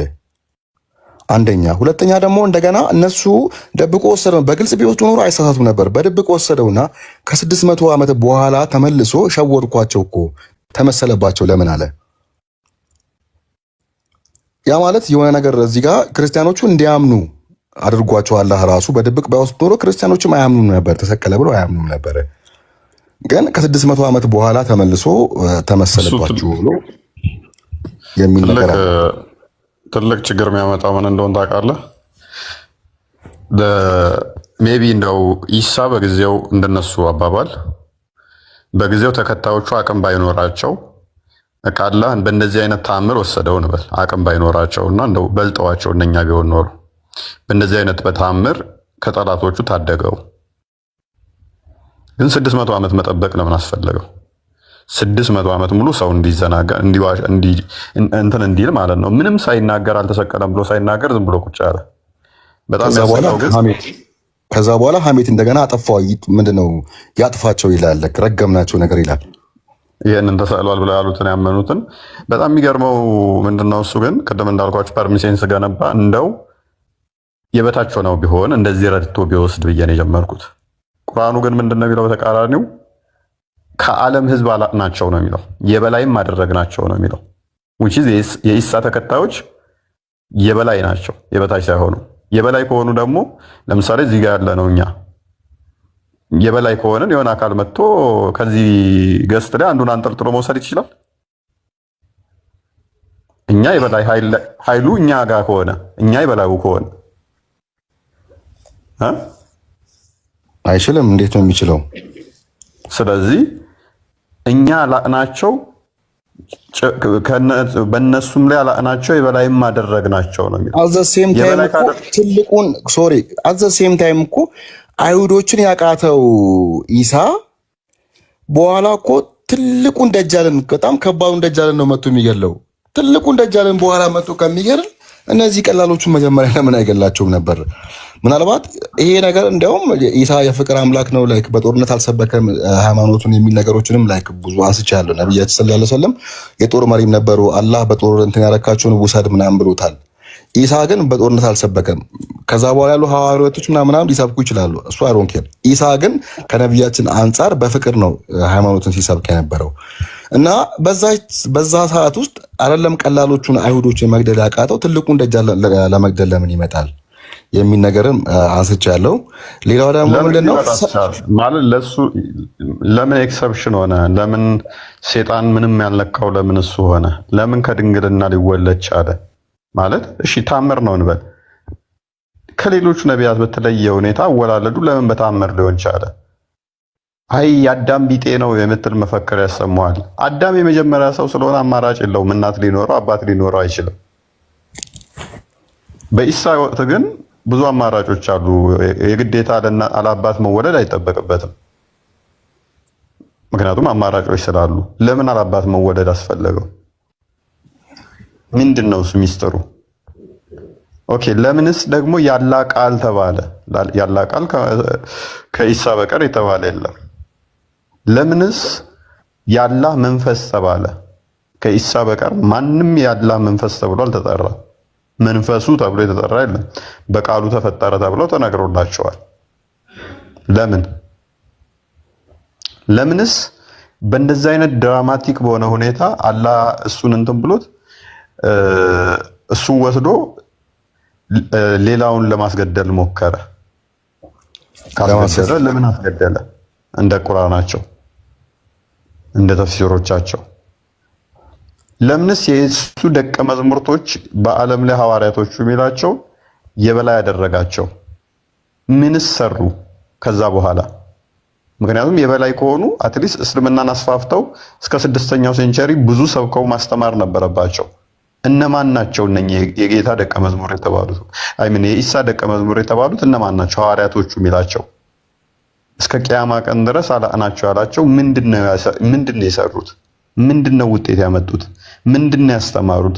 በ4ኛው ክፍለ ዘመን፣ በ5ኛው ክፍለ ዘመን፣ በ3ኛው ክፍለ ዘመን፣ በ2ኛው ክፍለ ዘመን የጻፉት ያስተማሩት አለ? ምን አለ? ስለ እስልምና ምን አደረጉ? ለምን ኢሳ በድንግልና ተወለደ? ለምን ሴጣን እሱን ብቻ ሳይነካው ቀረ? ከስተትም የጸዳ ነው። ለምንስ ተመልሶ ይመጣል?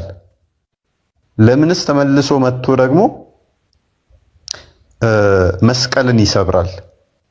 ታርጌት አድርጎ የሚሰብረው መስቀልን ነው። which is ክርስቲያኖችን ሪፕሬዘንት ስለሚያደርግ ለምን ጳውሎስ የሚለው የመስቀሉ ጠላቶች እንደሚለው ለምን አንቲክራይስት ሆኖ ይመጣል? ደጃል ራሱ የሚመጣው አንቲክራይስት ሆኖ ነው። አንቲ አላህ ሳይሆን አንቲክራይስት ነው የሚሆነው። ኢማጂን የሚመጣው የሚዋጋው አካል ዓለምን ሊያጠፋ የሚመጣው አንቲክራይስት ሆኖ ነው እንጂ አንቲ አላህ ሆኖ አይደለም የሚመጣው። የክርስቶስ ተቃዋሚ ይመጣል እንደተባለው ማለት ነው። እውነት ነው። ለምንድን ነው እሱ አሳማ የሚገለው? አስቀድሞ አይሁዶቹ ወደ አሳማ ተቀይረዋል ስለተባለ የአይሁዶች ጥላቻ ስላለ። መስቀል ሲባል እንደው መንገድ ላይ የምትገኝ እንጨትን ነው ቀሽ የሚያደርገው ኢሳ? ወይንስ ሲምቦሊካል በሆነ ሁኔታ፣ ሲስተማቲክ በሆነ ሁኔታ፣ ሚስጥራዊ በሆነ ሁኔታ ክርስቲያኖችን ነው? ምክንያቱም አይሁዶቹ ድንጋይ ስር ቢደበቁ፣ ዛፍ ስር ቢደበቁ ራሱ ተገለው እንደሚያልቁ ይናገራልና ሐዲሱ። ከዛ ደግሞ ጀስት በሆነ ሁኔታ ፍትሃዊ በሆነ ሁኔታ መፍረድ የሚችል ነው ኢሳ። ለምን እሱ ብቻ ፍትሃዊ ፈራጅ ተባለ? ለምን እሱ ብቻ ፍርድ ደግሞ ያለ ነው? ያ ቅን ፈራጅ የተባለው እሱ ብቻ ነው፣ ኢሳ ብቻ ነው። ለምን ደግሞስ ጂዚያን ቁርአንን መሻር የሚችለው አላህ ብቻ ነው አይደለ? ቁርአንን መጥቶ ይሽራል። ጂዚያን ለምሳሌ ይሽረዋል። ስለዚህ አላህን ቃል መሻር የሚችል ነው። ጂዚያን ምንድን ነው? ሶሪ ጂዚያ 929 ላይ ክርስቲያኖችና አይሁዶች ሙስሊሞቹ ወረው ገንዘብ የሚያስከፍሉት። ኦኬ ጂዚያ አታውቅም? አይ አላውቅም። ጂዚያ ማለት ለምሳሌ ሙስሊሞች ይመጡና ኢትዮጵያን ለምሳሌ ክርስቲያን ነች፣ ከዛ እነሱ ሳውዲ ላይ ሙስሊም ናቸው እንበል። ይመጡና አስቀድመው ደብዳቤ ልካል። አስቀድመው ሲያደርጉ የነበሩ ሰባዎቹም ደብዳቤ ልካሉ። እስልምና ትቀበላላችሁ? አትቀበሉም ይላሉ። አልቀበልም ካሉ ሄዶ ጦርነት ይወጋቸዋል። ከዛ ጦርነት ከተወጋቸው በኋላ የሚሞተው ይሞታል። የቀረው ግን ክርስቲያንና አይሁድ ከሆነ ገንዘብ እየከፈልክ እንዳይገልህ፣ ገንዘብ እየከፈለ ክርስቲያኑ ለሙስሊሙ እንዳይገለው ይኖራል ማለት ነው። ያ ጂዚያ ይባላል። ስለዚህ ይሄንን የሚያስወግደው ማን ነው? ኢሳ ነው። ለምን? እንደገና ደግሞ ለምንድን ነው አላህ ወደሱ ወሰደው? ወደሱ ወሰደው ለምን?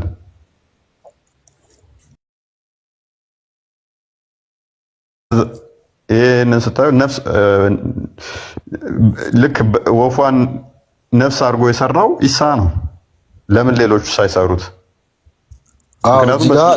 እዚህ ጋር አላህ ሶሪ፣ እዚህ ጋር አላህ ፍቃድ ይለዋል። በአላህ ፍቃድ ይሉኛል። እኔ ረበት ፕሮሰስ ሲስተም አደምን አላህ በጭቃ እንደፈጠረው አይነት ፕሮሰስ ነው። በጭቃ የሰጣት እሱ ነው። በእስልምና ደግሞ ምስል መስራት ራሱ አይፈቀድም። ቅርጻ ቅርጽ መስራት ደግሞ ኃጢአት ነው በእስልምና። ኢሳ ግን ሰርቶታል። ያችን ወፏን ሲሰራ እኮ ቅርጿን ሰርቶ ነው አይደለ? ቅርጿን ሰርቶ ነው እስትንፋስ የሰጣት። ስለዚህ ቅርጽ መስራት መስራት በራሱ ይሄን የሚሰራ ሰው በቂያማ ቀን ምንድነው እሱ ኃይለኛ ወንጀለኛ ነው። ኢሳ ግን ሰርቶታል። ከዛም ህይወት ሰጥቷታል። ለየት አድርጎታል ይላል። አሁን እሱን ለየት አድርጎታል ይለዋል። አሁን አንድ ጥያቄ ምናልባት ጥያቄ ውስጥ እንድታይልኝ ነው። ምክንያቱም ትክክል መሆኔና ያለ መሆኔ ምንድነው መሰለህ? አሁን አላህ አንዱ እግዚአብሔር ነው የአላህ ልጅ ነው ከምልባቸው ነገሮች አላህ ወደ ሰማይ ሲወስደው ሰው ከሆነ በነገራችን ላይ ኦክሲጅን ያስፈልገዋል። ሰው ከሆነ ማለት ነው። ልጁ ከሆነ ግን ላይክ በራሱን በቃ የራሱን ባህሪ ነው ይችላል። ሰው ከሆነ ግን ሲወጣም ኦክሲጅን ያስፈልገዋል።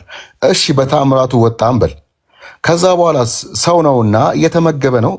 ላይክ ቆሟል፣ ተኝቷል፣ ሽንት ቤት ይጠቀማል ወይ ሰራተኛ አለው ወይ ላይክ ምግብ ይበላል ስቲል ሰው ነው ካለም ማለት ነው። ይሄ ነገር መልስ ከሌለው ክርስቲያኖቹ ልጅ ነው የሚሉት ነገር ትክክል ነው ማለት ልጁ ከሆነ ልክ በራሱ እንትን ሲስተም ይኖራል ማለት ነው። ሰው ከሆነ ግን የሆነ የሰውን ባህሪ እዛ ጋር እያደረገ ነው። እስቲ ቁርአን ላይ የሚል ነገር አለው። ኢቭን ቁርአን ላይ አይ በራሱ ታምራት እየኖረ ነው የሚል ነገር እንኳን ካለ አሳዩኝ ብዬ ነበር። ተረዳኝ?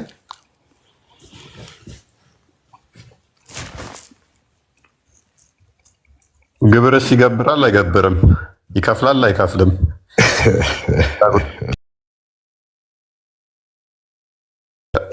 አሌክስ አርት ደጋግሞ እየጠየቀ ያላለ ክርስቶስ በሰው አምሳል ሊመጣ የቻለበት የሰው ልጅ ካላየ የማያምን ከንቱ ፍጡር ስለሆነና ፍቅርን ለማስተማር ነው። ልክ ነኝ? ቃል እፎይ በዋናነት ቻርጄ ሊዘጋቢ ስለሆነ ነው። በዋናነት ኃጢአት ወይንም ውድቀት የመጣው በሰው ልጅ ነው። ሴጣን ያሸነፈው የሰው ልጅ ነው። ጽድቁም መምጣት ያለበት ደግሞ በሰው ልጅ መሆን አለበት። ሴጣንን የሚቀጠቅጠው የሴጣኑን የእባቡን ራስ የሚቀጠቅጠው የሴቲቱ ዘር መሆን አለበት። ሌላ አካል ቢሆን ኖሮ ተመጣጣኝ ካሳ አይኖርም። ተመጣጣኝ እንትን ራንሰም የሚባለው ወይንም ደግሞ ካሳው ተመጣጣኝ መሆን አለበት፣ ባጠፋው ልክ ማለት ነው። ጸበለሰዋን በልተው ከጻፍ ያችን ቅጠል በልተው ነው አይደል? እንትን በልተው ነው አይደል? እንትን ያሉት ክርስቶስ በምን ላይ ነው የተሰቀለው? በእንጨት ላይ። ያቺ ባንተን ባሏት ማለት ነው። በዛው መጠን እባብ ባሳታት በዛው መጠን ነው ካሳው የሚመጣው ማለት ነው። በስጋ የተገለጸ በነገራችን ላይ ሶሪ አንዴ እዚህ ጋር ክርስቲያኖቹ ጠይቄ መልስ ያላገኙበት ነገር አለ። እኔ ምን ብዬ ነበር መሰለ? አላህ አደምና ሐዋን ከጀነት ሲያባረር ቅጠሎችን ስለበሉ ከጀነት አባረራቸው እና ጉዳዩ በሽምግልና ታይቶ ነው ወይ ላይክ ወደ ጀነት የምንመለሰው የሚል ጥያቄ ጠይቄ ነበር። ክርስቲያኖቹስ ላይክ በልጅ ልጁ መጥቶ ያድነኛል የሆነ ትንቢት ስላለ በዛ መልኩ ነው የሚጠቀሙት። እኛስ ጉዳዩ በሽምግልና ታይቶ ነው ወይ ብዬ ጠይቄ ነበር እና ክርስቲያኖች ጋር የሚል ነገር የለም፣ በልጅ ልጅ መጥቼ አድናለሁ የሚል ነገር የለም ብለውኛል። ከዛ ሙስሊሞቹ ጋር የለም ወይ ብዬ ስጠይቅ መልስ አላገኙም ነበር። ያ ያዛቸው ሱራ 2 34 እስከ 38 ሱራ 7 አይ ቲንክ ከ17 እስከ 25 አካባቢ ቼክ አድርገው ሱራ 20 ከ19 እስከ 25 ምናምን አካባቢ ቼክ አድርጋቸው። እነኚህ ክፍሎች ላይ አዳምና ሔዋን ከገነት የወጡበት ምክንያቶች እዛ ላይ ያስቀምጣቸዋል። ምንም እንኳን ይቅርታ ጠይቀው አላህ ምሯቸዋል ቢልም ከገነት መውጣታቸው አልቀረም። ከገነት ባይወጡ ኖሮ አይራቡም አይጠሙም ነበር። አሁን አንተ ራስህ ራብና ጥም ይነካሃል የአዳም ልጆች በመሆንህ ምክንያት ማለት ነው። እኛ ግን ምንድነው እናምናለን መሰለህ? ፈጣሪ ፍትሃዊ ፈራጅ ነው፣ እንደገናም ደግሞ ፍቅርም ነው። ስለዚህ በማጥፋታቸው ምክንያት ቅጣት መጥቶባቸዋል። በማጥፋታቸው ምክንያት ፍርዱን ፈርዶባቸዋል። መሐሪ ነውና ደግሞ ምህሯቸዋል። ምህረቱን ደግሞ እንዴት ነው እሱ የመሐራቸው?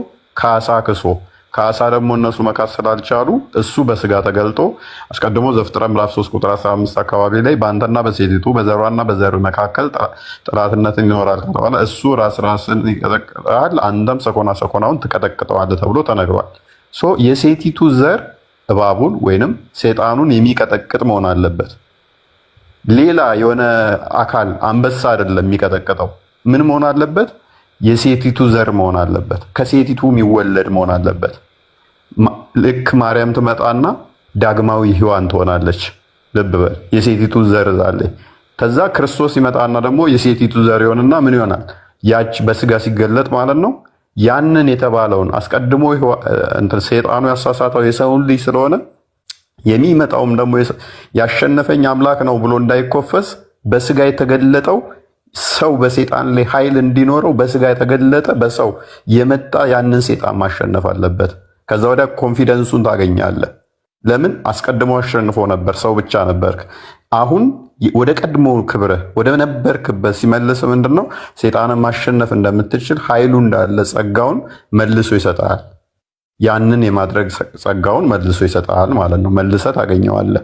ያ ከሴቲቱ አስቀድሞ ሴቲቱን አሳታት ምን የሰይጣንን ድምፅ ሰማችዋል። ማርያም ጋር ስትመጣ ደግሞ የመልአኩን ድምፅ ትሰማለች። በአዳም ምክንያት ምን መጣ? ሞት መጣ። በክርስቶስ ምክንያት ደግሞ ምን ይመጣል? ሕይወት ይመጣል። እኩል የሆነ ካሳ መምጣት አለበት። ተመጣጣኝ ማለት ነው። አቻ የሆነ ሴቲቱ ሔዋን ማለት ነው የሰይጣንን ድምፅ ስትሰማና ዕፀ በለሱን ስትበላ ምን አመጣች? ዕፀ በለሱን በልታ ያንን ዕፀ በለስ ወስዳ ለማን ሰጠች? ለባሏ ሰጠች። ከዛ ባሏ በላና ምን መጣባቸው? ሞት መጣባቸው። በሞቱ ምክንያት ጸጋቸው ተገፈፈ ማለት ነው። ራቁትነት መጣቸው። ሔዋን ደግሞ ልክ የመልአኩን ድምፅ ትሰማና ልክ ምን ይመጣባታል? መንፈስ ቅዱስ በሷ ያድራል። ከዛ ጸጋን ጸጋ ትሞልታለች። ጸጋ የሞላብሽ ነው የሚላት አስቀድሞ። ጸጋ የተጓደለች አልነበረችም። ሔዋን ግን ምን ሆነ? ጸጋዋ የረገፈ ሆነ ማለት ነው። ሔዋን ጸጋዋ የሞላ ሲሆን ማርያም ጸጋዋ የሞላ ሲሆን ሔዋን ደግሞ ጸጋዋ የተራቆተ ሆነ ማለት ነው። ራቁትነት መጣ። አቻ የሆነ ካሳ መምጣት አለበት ማለት ነው። ስለዚህ በአዳም ምክንያት ሞት ሲመጣ በክርስቶስ ምክንያት ደግሞ ሕይወት ይመጣል ማለት ነው። ልክ ሔዋን ደግሞ ያቺ ዕፀ በለሷን ቀጥፋ ሌላው አዳምን አብልታ ሞት እንዳመጣ ክርስቶስ ደግሞ ይመጣና ሕይወት ይሆናል። ሕይወት ይሆንና እኔም ብሉ ይላል። እኔ ከሰማይ የወረድኩ ሕያው እንጀራ ነኝ፣ እኔን የሚበላ የዘላለም ሕይወት አለው ይላል። አዲስ ኪዳንን ይሰጠናል። ዮሐንስ ወንጌል ምዕራፍ 6 ከ48 እስከ 58 አካባቢ፣ ማቴዎስ ወንጌል ምዕራፍ 26 ከቁጥር 26 ጀምሮ እንዲሁም ደግሞ እነኝም ብቻ ያቸው እነኚህ ላይ አዲስ ኪዳንን ይመጣና ስጋዬን የበላ ደሜን የጠጣ የዘላለም ሕይወት አለው ይላል። ይህንን የሰጠችን ማነች? ሁለተኛይቱ ሔዋን ትሆናለች ማለት ነው። የመጀመሪያይቱ ሔዋን ምን ሰጠችን? ሞትን። ሁለተኛይቱ ሔዋን ደግሞ ምንን ሰጠችን? ሕይወትን ትሰጠናለች። ክርስቶስ ሕይወት ይሆናል። እኔ ሕይወት ነኝ ይላል ዮሐንስ ወንጌል ምዕራፍ 11 ቁጥር 25 ላይ የሚያምንብኝ ቢሞት እንኳን ለዘላለም ይኖራል ይላል። ምን እኔ ሕያው ነኝ ካለ በኋላ ለዘላለም ይኖራል። እኔ እውነት ሕይወት መንገድ ነኝ ይላል። ክርስቶስ ምን ይሆናል? እውነት ሕይወት ይሆናል። በአዳም በኩል የመጣው ሞት በክርስቶስ በኩል ይመጣና ምን ይሆናል? ሕይወት ይሆናል ማለት ነው። ያ ሕይወት የሆነው ያንን እባቡን ቀጥቅጦ የሚያስወግድ ይሆናል ማለት ነው። ያ በእኛ የነገሰውን ሞትን የሚሽር ይሆናል። በአዳም ምክንያት የገባው ሞት ሞተን እንዳንቀር ግቢ ውስጥ የሆነ ዛፍ አለች። ከዛ ዛፍ ላይ የሆነ ቅጠል ይረግፋል። ያቺ ቅጠል አፈር ነው የምትሆነው። አፈር ከሆነች በኋላ ተመልሳ ቅጠል አትሆንም። እኛ ግን አፈር እንሆናለን። ምናችን? ስጋችን ከአፈር ስለተገኘ ሞት ስለተፈረደበት አዳም። ነገር ግን አፈር ሆነን አንቀርም፣ እንነሳለን። ያንን የመነሳት ጸጋ በማን ያገኘ ነው? በክርስቶስ። ያንን ማነው የሰጠን? ክርስቶስ። ትንሣኤን ምን ሰጠን? ዋስትና ሰጠን ማለት ነው። ይሄንን ካሳ ደግሞ ማንካሰው ራሱ። ምክንያቱም ትሞታላችሁ ብሏቸው ነበረ። ሳይሞቱ ቢቀሩ ኖሮ ሴጣን ትክክል ይሆንና እግዚአብሔር ሐሰተኛ ይሆናል። ምክንያቱም ከበላችሁ የሞት ሞት ትሞታላችሁ ብሏቸው ነበረ። ሴጣን ደግሞ ምንድን ያለው? ብትበሉት አትሞቱም፣ ውሸቱን ነው እግዚአብሔር፣ እንደሱ እንደምትሆኑ አውቆ ነው አለ። ኦኬ፣ እግዚአብሔር በቃ መሐሪ ነው እንደሚባለው ፍርዱን ያጓደለ መሐሪ ከሆነ ያለ ፍርድ ምህረት ብቻ ነው ፈጣሪ ካልን ዝም ቢላቸው ትሞታላችሁ ካለ በኋላ ተውኩት ቢል ሴጣን ያለው ትክክል ይሆናል ማለት ነው። እነሱ መዋሻ አይሆኑም፣ ዘላለማዊ ይሆናሉ።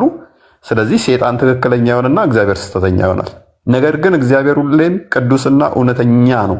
እውነተኛ ከሆነ ደግሞ ሞቱን ማሳየት አለበት በሰዎቹ ላይ እንዲሞቱ ማለት ነው። ሲሞቱ ደግሞ ምን ይሆናል? ሴጣን ሐሰተኛ ይሆናል። አትሞቱም ዘላለማዊ ነው እንጂ የምትሆኑት ያላቸው የሴጣን ንግግር ውሸት ይሆናል።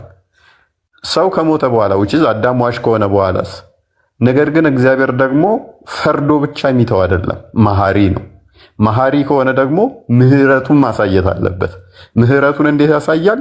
ተመጣጣኝ ካሳ ደግሞ ይፈልጋል ፈጣሪ። ያንን ደግሞ እኛ ማድረግ አንችልም። ምህረቱን በምን ገለጠው? አዳምና ሔዋን ዕፀ በለሱን የበሉት ለምን ነበረ? እግዚአብሔርን ለመሆን ነው የበሉት። ልብ በል። አዳምና ሔዋን ዕፀ በለሱን የበሉት ዘላለማዊ መሆንን ፈልገው ነው፣ እግዚአብሔርን መሆን መፈልገው ነው። እነሱ ግን አይችሉም እግዚአብሔርን መሆን። እግዚአብሔር ግን ምን መሆን ይችላል? ወደ እነሱ መምጣት ይችላል። በስጋ ተገልጦ እነሱን ወደ እሱ ክብር መውሰድ ይችላል። ስለዚህ በስጋ ተገለጠ ማለት ነው። ልክ ዕብራውያን ምዕራፍ ለቁጥር 15 ላይ ልጆች በስጋና ደም እንደሚካፈሉ እሱም በስጋና ደም እንደተካፈለ ይናገራል። በስጋና ደም ተካፍሎ ወደዛ ጸጋው ክብር ከፍ ያደርገናል ማለት ነው። ተመጻጻኝ ካሳ ይሆናል። ገነት ስትዘጋ ካየ ኪሩቤልና ሱራፌል የሚገለባበጡ ሴፍ ይዘው ይጠብቋታል አይደለ? ልክ ክርስቶስ በተቀበረበት እንትን ስታይ መላእክቶች ሲጠብቁት አለ። እዛ ጋር ገነት ስትጠበቅ እንደነበረች እዚህ ጋር ሲጠብቋት ታገኘዋለህ። እዛ ጋር የነበረውና እዚህ ጋር የነበረው ተመጣጣኝ ካሳ መሆን አለበት። ሁለቱ ትይዩ ናቸው። ገነት እስከምትከፈት የነበረው እያንዳንዷ ከጸበለሷ ጀምራ እስከተሰቀለበት እንትኑ ራሱ ተመጣጣኝ ይሆናል ማለት ነው። ልክ እንትን ላይ መዝሙረ ዳዊት ምዕራፍ 91 አይ ቲንክ 91 እንደዚህ አካባቢ ላይ ሴጣንን እንዴት እንደሚቀጠቅጠው የሚናገርበት ትንቢት አለ ለክርስቶስ ማለት ነው። ያንን መጥቶ ይቀጠቅጠዋል። ያንን ጸጋ ለኛ ይሰጠናል። ከዛ በኋላ ክርስቶስ በስሙ አጋንንትን እንድናስወጣ ሉቃስ ወንጌል ምዕራፍ 4 ላይ፣ ማቴዎስ ወንጌል ምዕራፍ 4 ላይ፣ ማርቆስ ወንጌል ምዕራፍ 16 ቁጥር 17 ላይ፣ ሉቃስ ወንጌል ምዕራፍ 10 ላይ ከቁጥር 17 አይ ቲንክ አካባቢ ጀምሮ ያንን አጋንንት ምንቀጠቅጥበትን ምናባርርበትን ጸጋውን ይሰጠናል አሁን ማለት ነው። ከዛ በኋላ አጋንንት እኛ ላይ ስልጣን የለውም፣ ኃይል የለውም። ሞትና እንትንም በእኛ ላይ ስልጣን አይኖረውም ማለት ነው። አስሮ አስቀረንም። ስለዚህ በስጋ የተገለጠበት አንድ ምክንያቱ ዋነኛው ምንድነው? እሱ ሴጣን የተሸነፈው ሴጣን አስቀድሞ ያሸነፈው የሰው ዘርን ነው፣ የሰው ልጅን ነው። እግዚአብሔር እዛ ሆኖ ሴጣን እንደዚህ ይሁን ቢለው ተመጣጣኝ ካሳ አይሆንም። አንደኛ ተመጣጣኝ ካሳ አይመጣም። ሁለተኛ ደግሞ ሴጣንም እግዚአብሔር ነው እንጂ ያሸነፈኝ ሰው አይደለም ብሎ የመኮፈስ እንትን ያመጣ ነበረ። የመኮፈስ እንትን ያመጣ ነበረ። በስጋ የተገለጠው ፍጹም አምላክ ፍጹም የሆነው ሲያሸንፈው ግን እኛም ያንን ጸጋ እናገኝና ወኔውን እናገኛለን። ፕላስ ደግሞ አዳም የተመኘውንም ወደዛ ከፍ የማለት ጸጋ እናገኛለን ማለት ነው። እኛ ወደ ቤተ መንግስት አብይ ጋር መግባት ባንችል አብይ ወደ እኛ ጋር ቢመጣ አትሊስት ፍቅሩን እናገኘዋለን ማለት ነው። ፍቅሩን እናገኛለን፣ የተመኘነውንም እናገኛለን ማለት ነው። ዘላለማዊነትን እናገኛለን እኮ ሞተን አንቀርም እኮ እንነሳለን እኮ። ስንነሳ ለዘላለም ከክርስቶስ ጋር ከፍ ብለን እያመሰገን ነው እንኖራለን። ሜቢ የተወሰነ ግልጽ ከሆነ አይ ግልጽ ነው። ብዙ ነገሮችን እኮ አግኝቻለሁ። አሁን ቅድም ያልከው ቃል በቃል የሚለውን ነገር ነበር። እኔ ያው አንዳንዴ ብዙ ባለማወቅ ሮንግሊ የምታነሳቸው ነገሮች ይኖራሉ። ኦኬ እንትን ነው ኦኬ ያነሳህልኝን አነካሁትም ለካ እንትን ምን ነበር የጠየቀኝ? ተልፈ ወልዶ በቃ ትንቢት ነገር ማለት ነው። ትንቢት እሱ እንትን ነው። አሁን አይ ቲንክ መጽሐፈ ቀለሜንጦስ ላይ ቁጥሩን አላስታውስም አለ። ግን በዋናነት የምንረዳው ምን አለ መሰለኛ የዘፍጥረት ምዕራፍ 12 ላይ ለአብርሃም የተገባለት ቃል አለ። ዘርህን በአንተ አሕዛብ ይባረካሉ ተብሏል። በአንተ አሕዛብ ይባረካሉ ዘፍጥረት ምዕራፍ 12 ላይ በአብርሃም ዘር የሚባረኩ ከሆነ ክርስቶስ የሚመጣው ከዛ በአብርሃም ዘር ነው። ከዛ ማቴዎስ ወንጌልም ሲጀምር የክርስቶስን ዘር በመቁጠር ነው የሚጀምረው። ምን መድኃኒት ሊሆን ነው የሚመጣው ክርስቶስ። ገላትያ ምዕራፍ 3ን ስትመለከተው ቁጥሩን ሜቢ አላስታውስም፣ ወደ መጨረሻ አካባቢ ጀምሮ ያው ሮሜ ምዕራፍ 9ንም ተመልከተው። በአብርሃም ዘር እንደምንባረክ የክርስቶስ ከሆንን እንግዲያውስ ወራሾች እንደምንሆን ያንን ያስቀምጠዋል። ስለዚህ ከዘር ዘር የሚለው ይሄንን እንትን እዛውም ነው። አንድም ይሄንን ትውፊት እዛው ነው። በአብርሃም ዘር ትባረክ፣ አብርሃም በዘር ባርካለሁ ከተባለ ክርስቶስ ለሚመጣው ከአብርሃም ዘር ከሆነ ከይስሐቅ ከሆነ የሚመጣው እንባረክበታለን። በዛም እንባረክ ከሆነ አስቀድሜ እንዳልኩ በአንተና በሴቲቱ በዘርና በዘሯ መካከል ጠላትነት ይሆናል ተብሎ ተነግሯል። ያ ጠላትነት የሚሆነው እባቡን ጭንቅላት የሚቀጠቅጠው ዘፍጥረት ምዕራፍ 3 ላይ ቁጥር 15 አካባቢ ላይ ያለው ክርስቶስ ነው። ይሄ ትንቢት ለክርስቶስ ነው። ዳዊት በመዝሙሩ 91 አካባቢ ላይ ማስቀምጦታል። ይሄ እንደገና ደግሞ ራዕይ ምዕራፍ 12 ላይ ታገኘዋለህ። ያ የተጣለው ሴቷን የሚያሳድዳት አስቀድሞ እባብ የተባለው ዘንዶ ወይንም ዲያብሎስ ብሎ ያስቀምጠዋል ማለት ነው። እባብ ሲባል ሊትራል እባብ እንዳልሆነ ይፈተዋል ማለት ነው። ስለዚህ ይሄንን የሚቀጠቅጠው በአንተና በሴቲቱ መካከል ተብሎ እሱ ራስን ይቀጠቅጣል፣ አንተ ሰኮናውን ትነክሳለህ ተብሎ የተነገረለት ለክርስቶስ ነው ማለት ነው። እንደዛ ከሆነ ስለዚህ በዘርና በዘሯ የሚለው ለክርስቶስ ከሆነ ይሄ የተነገረው ሊተራሊ ተሱ ተወልዶ እንደሚያድነን ግልጽ ነው ማለት ነው። ሜቢ ካገኘኝ ኦኬ። አይ ብዙም አላገኘሁም። ላይ እኔ መጀመሪያ ያስኩት ነገር አለ የተሞላሁት ነገር ማለት ነው። አሁን ለምን ትንቢቱ ይፈጸማል የሚሉ ነገሮች ተፈጸመ የሚሉ ነገሮች ምን መሰለህ፣ እኔ አሁን ልክ አይደለም ሳይሆን እዚች ጋር የምናገራቸው የምጠይቃቸውን ጥያቄዎችን ለማስተካከል ነው። ገብቷል? ስሰማቸው የነበሩ ነገሮች አሉ ላይ ከሰዎች ማለት ነው። አሁን በልጅ ልጅ መጥቶ ተወልዶ ያድነኛል የሚል ነገርን ስሰማ ነበር። ስለዚህ ዊችስ አሁን እቺ ነገር እኔ አያነሳትም ማለት ነው።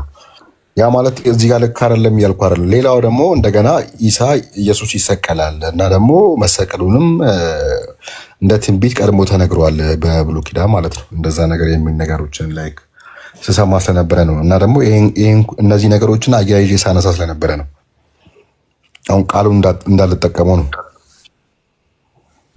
በብሉይ ኪዳን ይሰቀላል ማለት አልገባኝም። በቃ እንደ ትንቢቶች አሁን ኢሳ ላይክ ኢየሱስ መሰቀሉንና ኦኬ እንደሚሰቀል ነው። እንደሚሰቀል ኦኬ እንደሚሰቀል ብዙ ቦታ ላይ ተገልጿል፣ ብዙ ቦታ ላይ ተነግሯል። ሜቢ ያላገኘህኝ አልገባኝም። ከልጅ ልጅ ተወልጄ የሚለው ክርስቶስ ተወልዶ እንደሚያድነን ነው። እሱ ነው ያለው። ተወልዶ እንደሚያድነን ያ ፈጣሪ አደምና ሐዋን ሲያስወጣቸው ግን በልጅ ልጅ መጥቼ አድንሃለሁ እንዳለው ሲሰማ ነበር። ገብቷል? አሁን እኮ ይህን ቃል አለመጠቀም ነው። ገብቷል? ቃል በቃል አለመጠቀም ማለት ነው። ከሌለ ሌላ ያልከኝ ነገር ገብቶኛል፣ ግን እቺን ቃል በቃል አለመጠቀም ወርድ ፋላሲ። ቅድም ብዬ ነበር። ሜይ ቢ አብዱል ፈታ አግኝታኝ ከሆነ ቃል በቃል ይሄንን ሆነ አላስታውስም። ቀለሜንጦስ ላይ ምዕራፍ ስንት ላይ እንደሆነ አላስታውስም። እዛ ላይ እንዳለ አውቃለሁኝ። ነገር ግን መጽሐፍ ቅዱስ ላይ ሊትራሊ ይሄንን የምናገኘው አናገኘው። ነገር ግን ምን እናምናለን አልኩ። ዘፍጥረት ምዕራፍ 3 ላይ ቁጥር 15 የተነገረው ትንቢት ነው። ከሴቲቱ የሚወለደው ዘር የእባቡን ጭንቅላት የሚቀጠቅጥ ነው። የሴጣንን ጭንቅላት የሚቀጠቅጥ ማለት ነው። ሁላችንም በሴጣን ቁጥጥር ስር ሆነው ነበር። በሞት ጥላ ስር ገብተው ነበር ማለት ነው። ሴጣን ሰልጥኖባቸው ነበር። ይህንን የሚቀጠቅጠው ደግሞ ክርስቶስ ነው። ልብ በል። ይህንን የሚቀጠቅጠው ክርስቶስ ከሆነ ከሴጣን እስራት ነፃ ካወጣን፣ ከሞት ባርነት ነፃ ካወጣን፣ የሴቲቱ ዘር የተባለው ክርስቶስ ከሆነ ከዘሯ ተወልዶ አዳነን ማለት ነው። ምክንያቱም ማርያም የሴቲቱ ዘር ነች። ክርስቶስ ከእሷ ነው የወሰደው ስጋና ደሙን ከእሷ ነው የነሳው። ክርስቶስ ደግሞ በስጋና በደም ተካፍሏል። ዕብራውያን ምዕራፍ 2 ቁጥር 15 ላይ እንደሚናገረን የዘር ሐረግ ደግሞ ተቆጥሮለታል። ማቴዎስ ወንጌል ላይ ሲጀምረው በማቴዎስም የዘር ሐረግ ቆጥሮ ስለሆነ፣ ስለዚህ የዘር ሐረግ ከተቆጠረለት ወደ አብርሃም ይሄዳል። አብርሃምን ደግሞ ምን ብሎታል? ዘፍጥረት ምዕራፍ 12 ላይ በአንተ በዘርህ አሕዛብ ይባረካሉ ብሏል። በዘሩ የሚባረክ ከሆነ ስለዚህ ክርስቶስ የማን ነው ታዲያ? የማን ዘር ነው? ልጁ ነው የሚሆነው ማለት ነው። ወደ ኋላ ትሄዳለህ ማለት ነው። እስማኤልም እኮ ዘር ይብዛ ምንድነው እንደዛ የሚል ነገር አለ አይደል? ይባረክ ማለት ላይክ ወደ ገነት ለምንመለሰው ነገርና ከሰይጣን ጋር ተያያዥ ላይሆን ይችላል። በይስሐቅ ነው የተባለው። በይስሐቅ ነው የተባለው። በይስሐቅ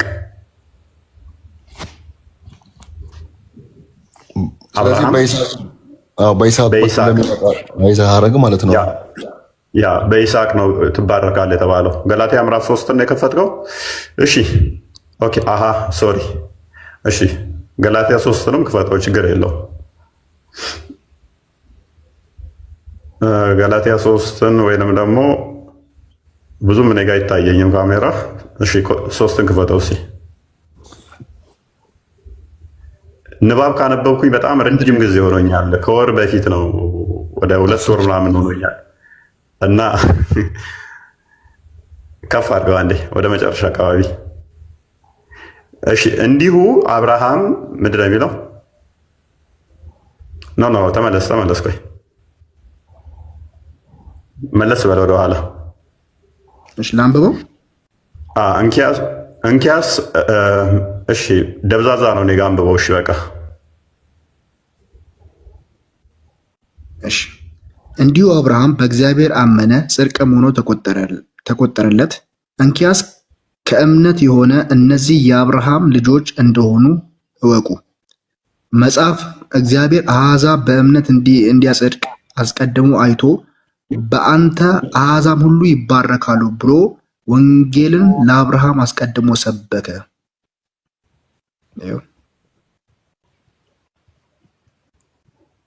ይላል። ስለዚህ እንደዚህም ከእምነት የሆነ ካመነ እንዲሁም ከእምነት የሆኑት ካመኑ ከአብርሃም ጋር ይባረካሉ። እስማኤልም አብርሃም ውስጥ አለ።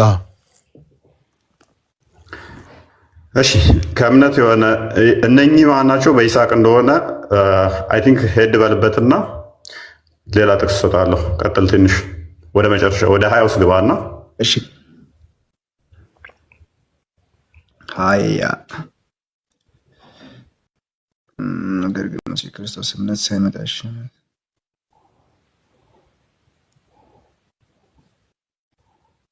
ከዚህ ልጀምረው ከ21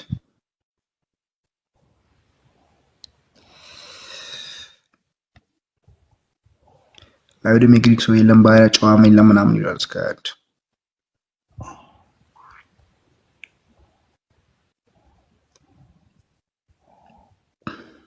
በቃ እሱን ተንካር ሄድበት ትንሽ ለእኔ ብዙም እየታየኝ ስላልሆነ ነው ወደ እየወጣው ያለሁት ላየው ነው።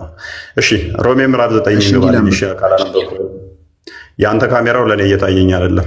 9 አንድ ግባልኝ። ሮሜ 9:6 ካሜራህ ለእኔ ብዥታ አለሁ። አይታይም እንዴ? አይ ዶንት ኖ ብዥታ አለው። እሺ ቀጥል። አሁን እስማኤልን ነው እንትን እያለበት ያሉ ለእኔ ብዙም አይታየኝም። ቀጥል።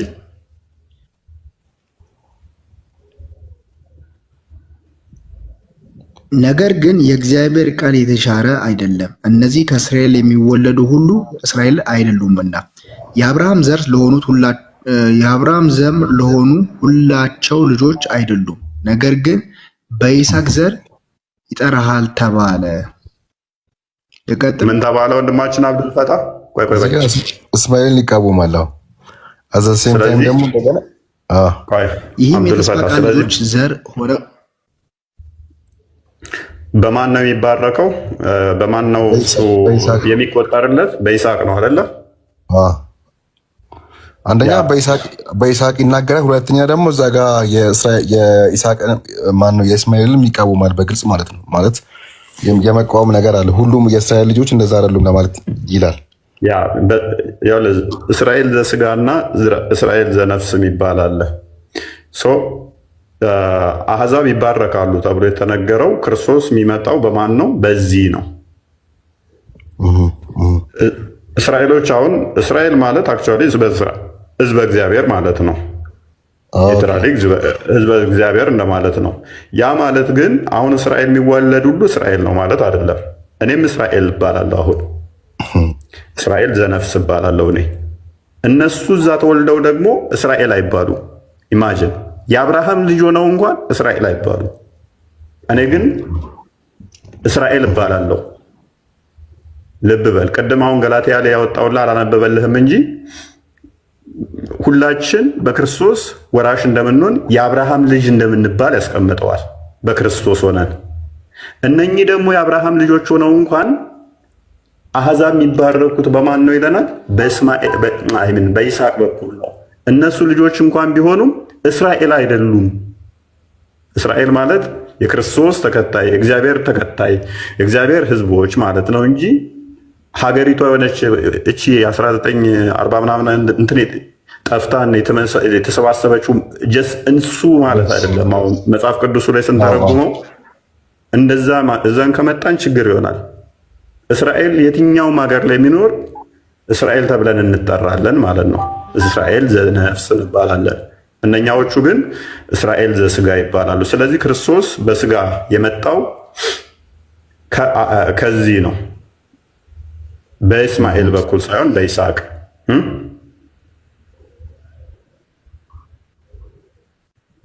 ሜቢ አግኝተኛል።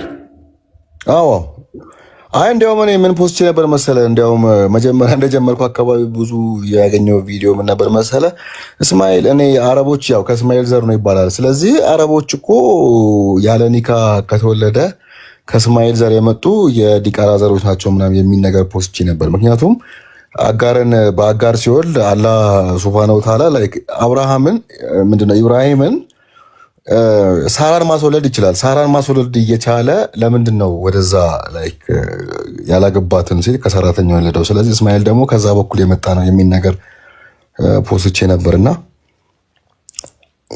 ውጪስ ይሄኛው ደግሞ ላይክ መባረካቸው ምናምን የሚያሳይ ነው። ያኛውን ደግሞ ይቃተስ ሲምታይም ይቃወማል። ሁሉም እስራኤል ልጆች እንደዚህ ናቸው ማለት አይደለም ይላል።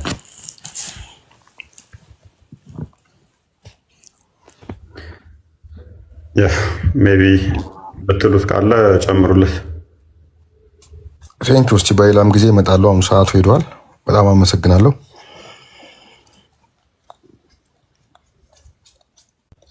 እሺ እሺ፣ እናመሰግናለን።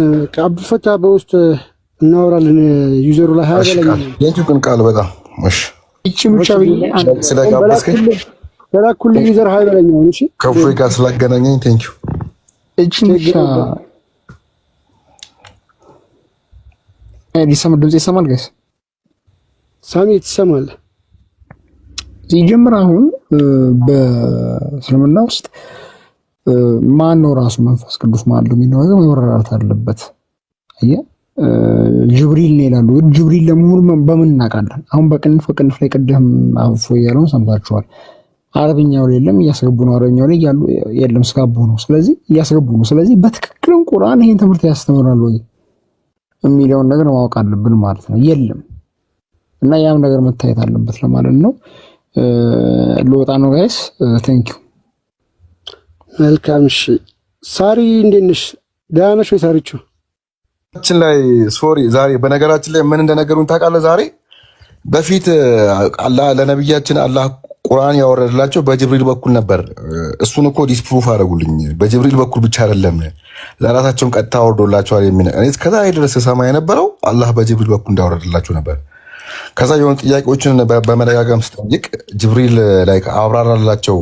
የሆነ ቦታ ላይ የሆነ ዲሌማ ሲፈጠር የሆነ ነገር ኮንትሮቨርሻል የሆኑ እንትኖች ሲመጡ ጅብሪል መጥቶ ያብራራላቸው ነበር ሲሉኝ፣ ጅብሪል ለምንድን ነው የሚያብራራው? አላህ እዛ አስተምሮታል ወይ ብያለሁ። አላህ እኮ ቃሉን ነው ለነብያችን ቀጥታ ነበር እንደ ሜሴንጀር ያወርድላቸው ነበር እንጂ ኢቨን ምንድነው ልክ ደብዳቤ ታሽጎ እንደተሰጠ ታመጣለህ እንጂ ምን እንደሆነ ሁላ እኮ አታውቅም። አምጥቶ ልባቸው ላይ ነበር ይጽፍላቸዋል የሚል ነገር ነበር የሰማሁት። ከዚህ ጋር ገዢ የሆነ ጥያቄዎች ስጠይቅ አይ አላህ ለነብያችን ሰለላሁ ዐለይሂ ወሰለም ቁርአን ያወረደላቸው አንድ በጅብሪል በኩል ነው፣ ሁለት ራሱ ነው ቀጥታ የሚል ነገር ነው ዛሬ ቅድም የነገሩኝ። አይ ይሄማ አዲስ ነገር ነው አልሰሙትም ምናምን ብዬ ያው አዲሶች ስለሚቀያየሩ፣ ሁለት ደግሞ አቡ መሐመድም ስለነበረ በጣም ላይክ ሲመች ስለነበረ እንዴት ስለዚህ ይሄኛውን ልቀበሉ የሚል ነገር ብዬ አዎ ይሄኛው ትክክለኛው አሉኝ። ምን ማለት ነው? ለአላህ ለነብያቸው ቁርአን ይወረደላቸው በጅብሪል በኩል ብቻ አይደለም ቀጥታም ወርዶላቸዋል። በህልም ልባቸዋል አላህ አው ጽፎላቸዋል ከጅብሪል ውጪ ማለት ነው። እና ጅብሪል ደግሞ እንደገና ሌሎቹ ደግሞ ያሉት እንደ ልባቸው ላይ ነበር ሲጽፍ ያሉኝ። ይሄኛው ግን መልሶ ደግሞ እንደገና አፈረሱብኝና ያነብላቸዋል ነው ያሉኝ። ራሱ አምጡ ያነብላቸዋል ነገር ማለት ነው። ይቅራ ያለው ለዛ ነው። ማስረጃ ምን ነበረ? ኖ አይ ተቀያየሩ። ኦልሬዲ እኮ ነገሮች እንደሚቀያየሩ አውቃለሁ እኔ። ጅብሪልም ቢያወርድ ቀጥታ ማወረደልኝ ቢል እኮ ብዙም ልዩነት የለውም። ምክንያቱም እኛ ክሌም የምናደርገው ነብይነቱ ላይ ነው። ነብይነቱ አስቀድሞውኑ ጥያቄያችን ነብይነቱ ላይ ነው። የአላህን ቃልን ሰው እንዴት ነብያችንም ቢሆን ኦር ሰምዋን ኤልስ የአላህን ቃል አላህ እንዲህ ለማለት ፈልጎ ነው ብሎ እንዴት ያብራራል? ምን ስልጣን አለው? እሱንም እኮ ለማብራራት ሌላ ወይ ያስፈልጋል የሚል ነገር ነበር። ስለዚህ ነብያችንን በዚህ መልኩ ይነግራቸው ነበር አላህ ጅብሪል መጥቶ ያብራራላቸው ነበር ሲሉኝ፣ እንዴ ጅብሪልን እኮ አላህ አስተምሮት ሂድና አስተምር አላለውም። አስተምሮት ሂድና አስተምር ቢለው ልክ ነው የተባልኩት ግን አላህ ይሰጠዋል። የሆነ ነገር ታሽጎ ነው የሚሰጠው። አምቶ እዚህ ጋር ላይ ደረታቸው ላይ ያደርጋል። ዘን አንብብ ነው የሚለው እንጂ እኮ ትርጉሙን እኮ እያወቀ አይደለም። እንዴት ሊያውቅ ይችላል? አላህ ካላስተማረው ብዬ ስጠይቅ መለሱልኝና አይ ለሱ አስተምሮት ነው አምጥቶ እዚህ ጋር እሱ ነው የሚያነብላቸው እሱ ነበር። ሁለት ደግሞ አላህም ለወህይ ሲያወርድላቸው እኔ ለምን መሰለህ ሱሪ አሳጥራችሁ አድርጉ የሚለውን ነገር ነብያችን እኮ ቁርአን ላይ ለምን የለም? አላህ ከነገራቸው ቁርአን ላይ መቀመጥ አለበት ብዬ ጠየቅኩኝ። ሱሪ አሳጥሩ እንኳን ጺም አሳድግ የሚል ነገር ራሱ ወህይ ካልሆነ ነብያችን ከየት አምጥቶ ነው የሚያወሩት? ወህይ ከሆነ ደግሞ ቁርአን ላይ መቀመጥ አለበት። አዘ ሴም ታይም ደግሞ ተጨማሪ ነገሮችን ደግሞ በኋላ እነግርሃለሁ፣ በህልሜ እነግርሃለሁ፣ በጅብሪል በኩል እነግርሃለሁ የሚሉ ነገሮችን ቁርአን ላይ አስቀምጦታል ብዬ ጠይቄ ነው ከዚህ ጋር አያይዞ ነው እና ያኛውን ዲፌን ለማድረግ ይሁን አሮን ነው አላውቅም። አሁን እንደገና ፕሩፍ ማድረገው ነው ያኛውን ቶታል ይሽሮብኛል። ጅብሪል ነው ያመጣው ማተብ ሌሎቹ እንደዛ ሲሉ ነበር። የሚገርም ጅብሪል ነው አምጥቶ የሚጽፍላቸው። ጅብሪል ምንም አይመለከተውም። በቃ እሱ ማድረስ ነው ነበር 190 እስከ 198 እብኑ ተሚያ ባለው ላይ አላህ ጺም አልባ ነው። ሱናውን አይከተልም። በእስልምናው ደግሞ ጺሙ በሐዲስ ላይ ሱና ነው አይደለ? ጺም ማሳደግ የጺም እንትን አላህ ደግሞ ጺም አልባ እንደሆነ ነው የሚያስቀምጠው። ስለዚህ ተቃራኒ ይሆናል ማለት ነው። ጭንቅላቱ ደግሞ ፍሪዝ ጸጉር እንደሆነ ነው የሚናገረው።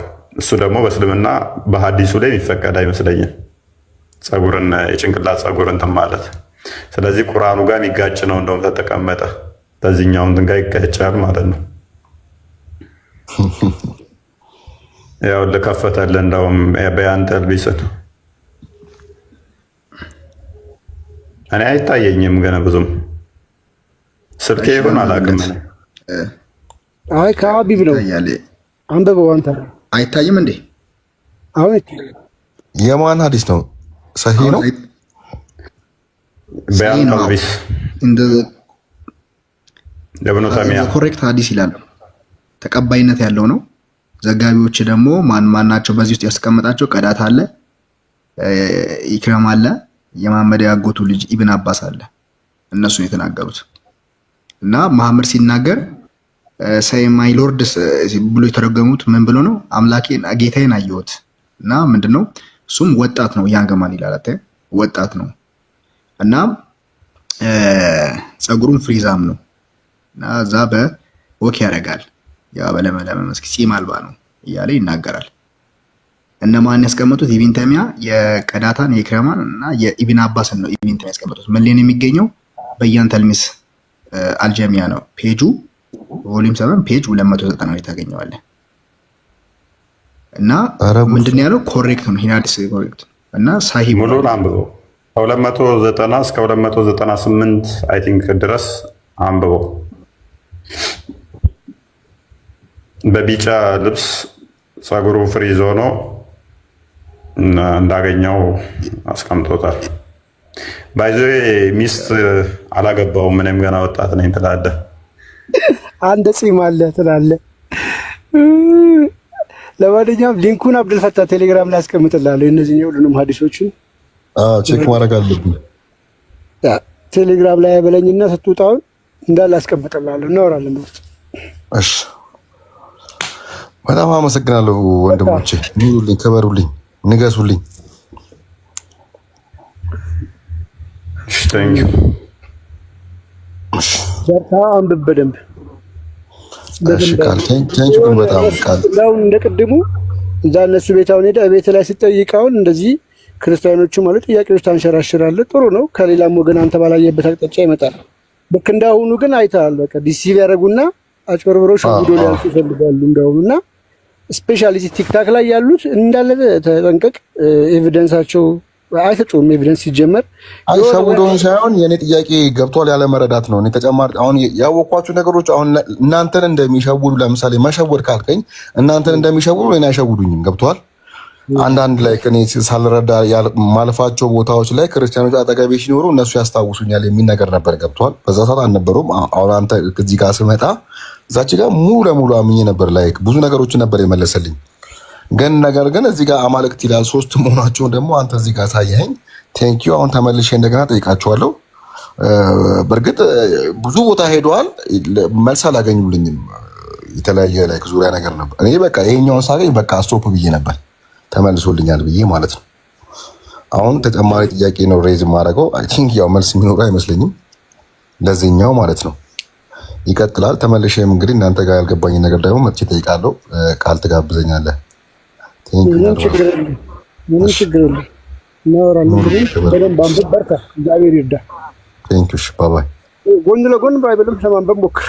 አዲስ ኪዳንን ዝም ብለህ ከፈት አድርገህ ለማንበብ ሞክር። ኢንሻአላህ እጀምራለሁ። እስቲ ያ አንዳንድ ጊዜ እኔም ሙስሊም ስለነበርኩበት ነው በቁርአን መነጽር ስለ መጽሐፍ ቅዱስ ስለ ክርስትና ያለን አመለካከትና ክርስትናው መጽሐፍ ውስጥ ገብተህ ስትገመጣ ደግሞ የምታገኘው አመለካከቶች ዲፈረንት አይገናኝም በተአምር። እዛ እስልምና አላህ ስለ ክርስትና የሚነግርህና ክርስትና ውስጥ ሲጀመር እኮ እኛ መጽሐፍ ቅዱስን ስቃወም የነበረው ድሮ ጽፌዋለሁ። የሚገርም መጽሐፍ ቅዱስን የምናነበው የእኛን ኮንፈርም ለማድረግ ነው። ላይክ የእኛን ድክመትን እኛ ጋር ቁርአናችን እኮ ያጠራጥራል ማለት ነው። ለምንድን ነው እዛ ጋር ሄደን ደካማ ጎን ፈልገን የኛውን አፕሩቭ የምናደርገው? ጠይቄያለሁ። ድሮ የጠየኩት ያኛውን አንብበን እዚህ ጋር ያለው ድክመት ደካማ ነገርን ለመሸፈን ነው ወይ በእነሱ መጽሐፍ ነው ወይ የኛ መጽሐፍ የሚረጋገጠው? ጠይቄ ነበር። ገብተዋል። አሁን በዛ መልኩ ነው በብዛት አሁን ሙስሊም ሁሉም ሰው የሚያነበው ቁርአን ውስጥ ምንድነው መጽሐፍ ቅዱስን ሲያነቡ ላይክ ፍሪ ቾይስ ላይክ እዛ ጋር ጥሩ ነገር ካለ ለመውሰድ አይደለም። ገብቷል። የሚገርምህ ወደ እምነት ራሱ ከሆነ በጣም የሆነ ሰዓት እንትን ነበርኩኝ ላይክ ብዙ ሰጋት እንትን ነበርኩ። ከዛ ወጣሁኝ ኢቭን በቃ ላይክ እንትን ወደ ማለት ነው። ከዛ በኋላ የተመለሱት በመሰለ ብዙ ነገሮችን አንድ ዶክተር ማይልስ ሙንሮ ይባላል አንድ እሱ በል ከዛ በኋላ ሰድጉሩ ይባላል አንድ የህንዳዊ ምናምን ማለት ነው። እና መንፈሳዊ ነገሮች ላይ ሞር እንትን ኢቭን በእስልምና ላይ ከእስላም ያላገኘሁትን መልሶችን ከነሱ አግኝቼ ወደዚህ እያመጣሁት ነው። ገብቷል እንጂ አሁን አብዛኛው ሙስሊም ሄዶ መጽሐፍ ቅዱስን የሚያነበው ኔጌቲቭ ነገር ፍለጋ እንጂ የሆነ ሀቅ ነገር ለማወቅ ምናምን አይደለም። እኔ እዛ ጋር ሳነብም የሚጠቅመኝ ነገር ለመውሰድ ነው ባነብ ራሱ ማለት ነው። ያ ሳሪዬ እንዴት ነሽ? ሳራ አለሽ? ቴንክ ዩ ሰላም ደር። እሺ አብዱዬ ሰላም ደር።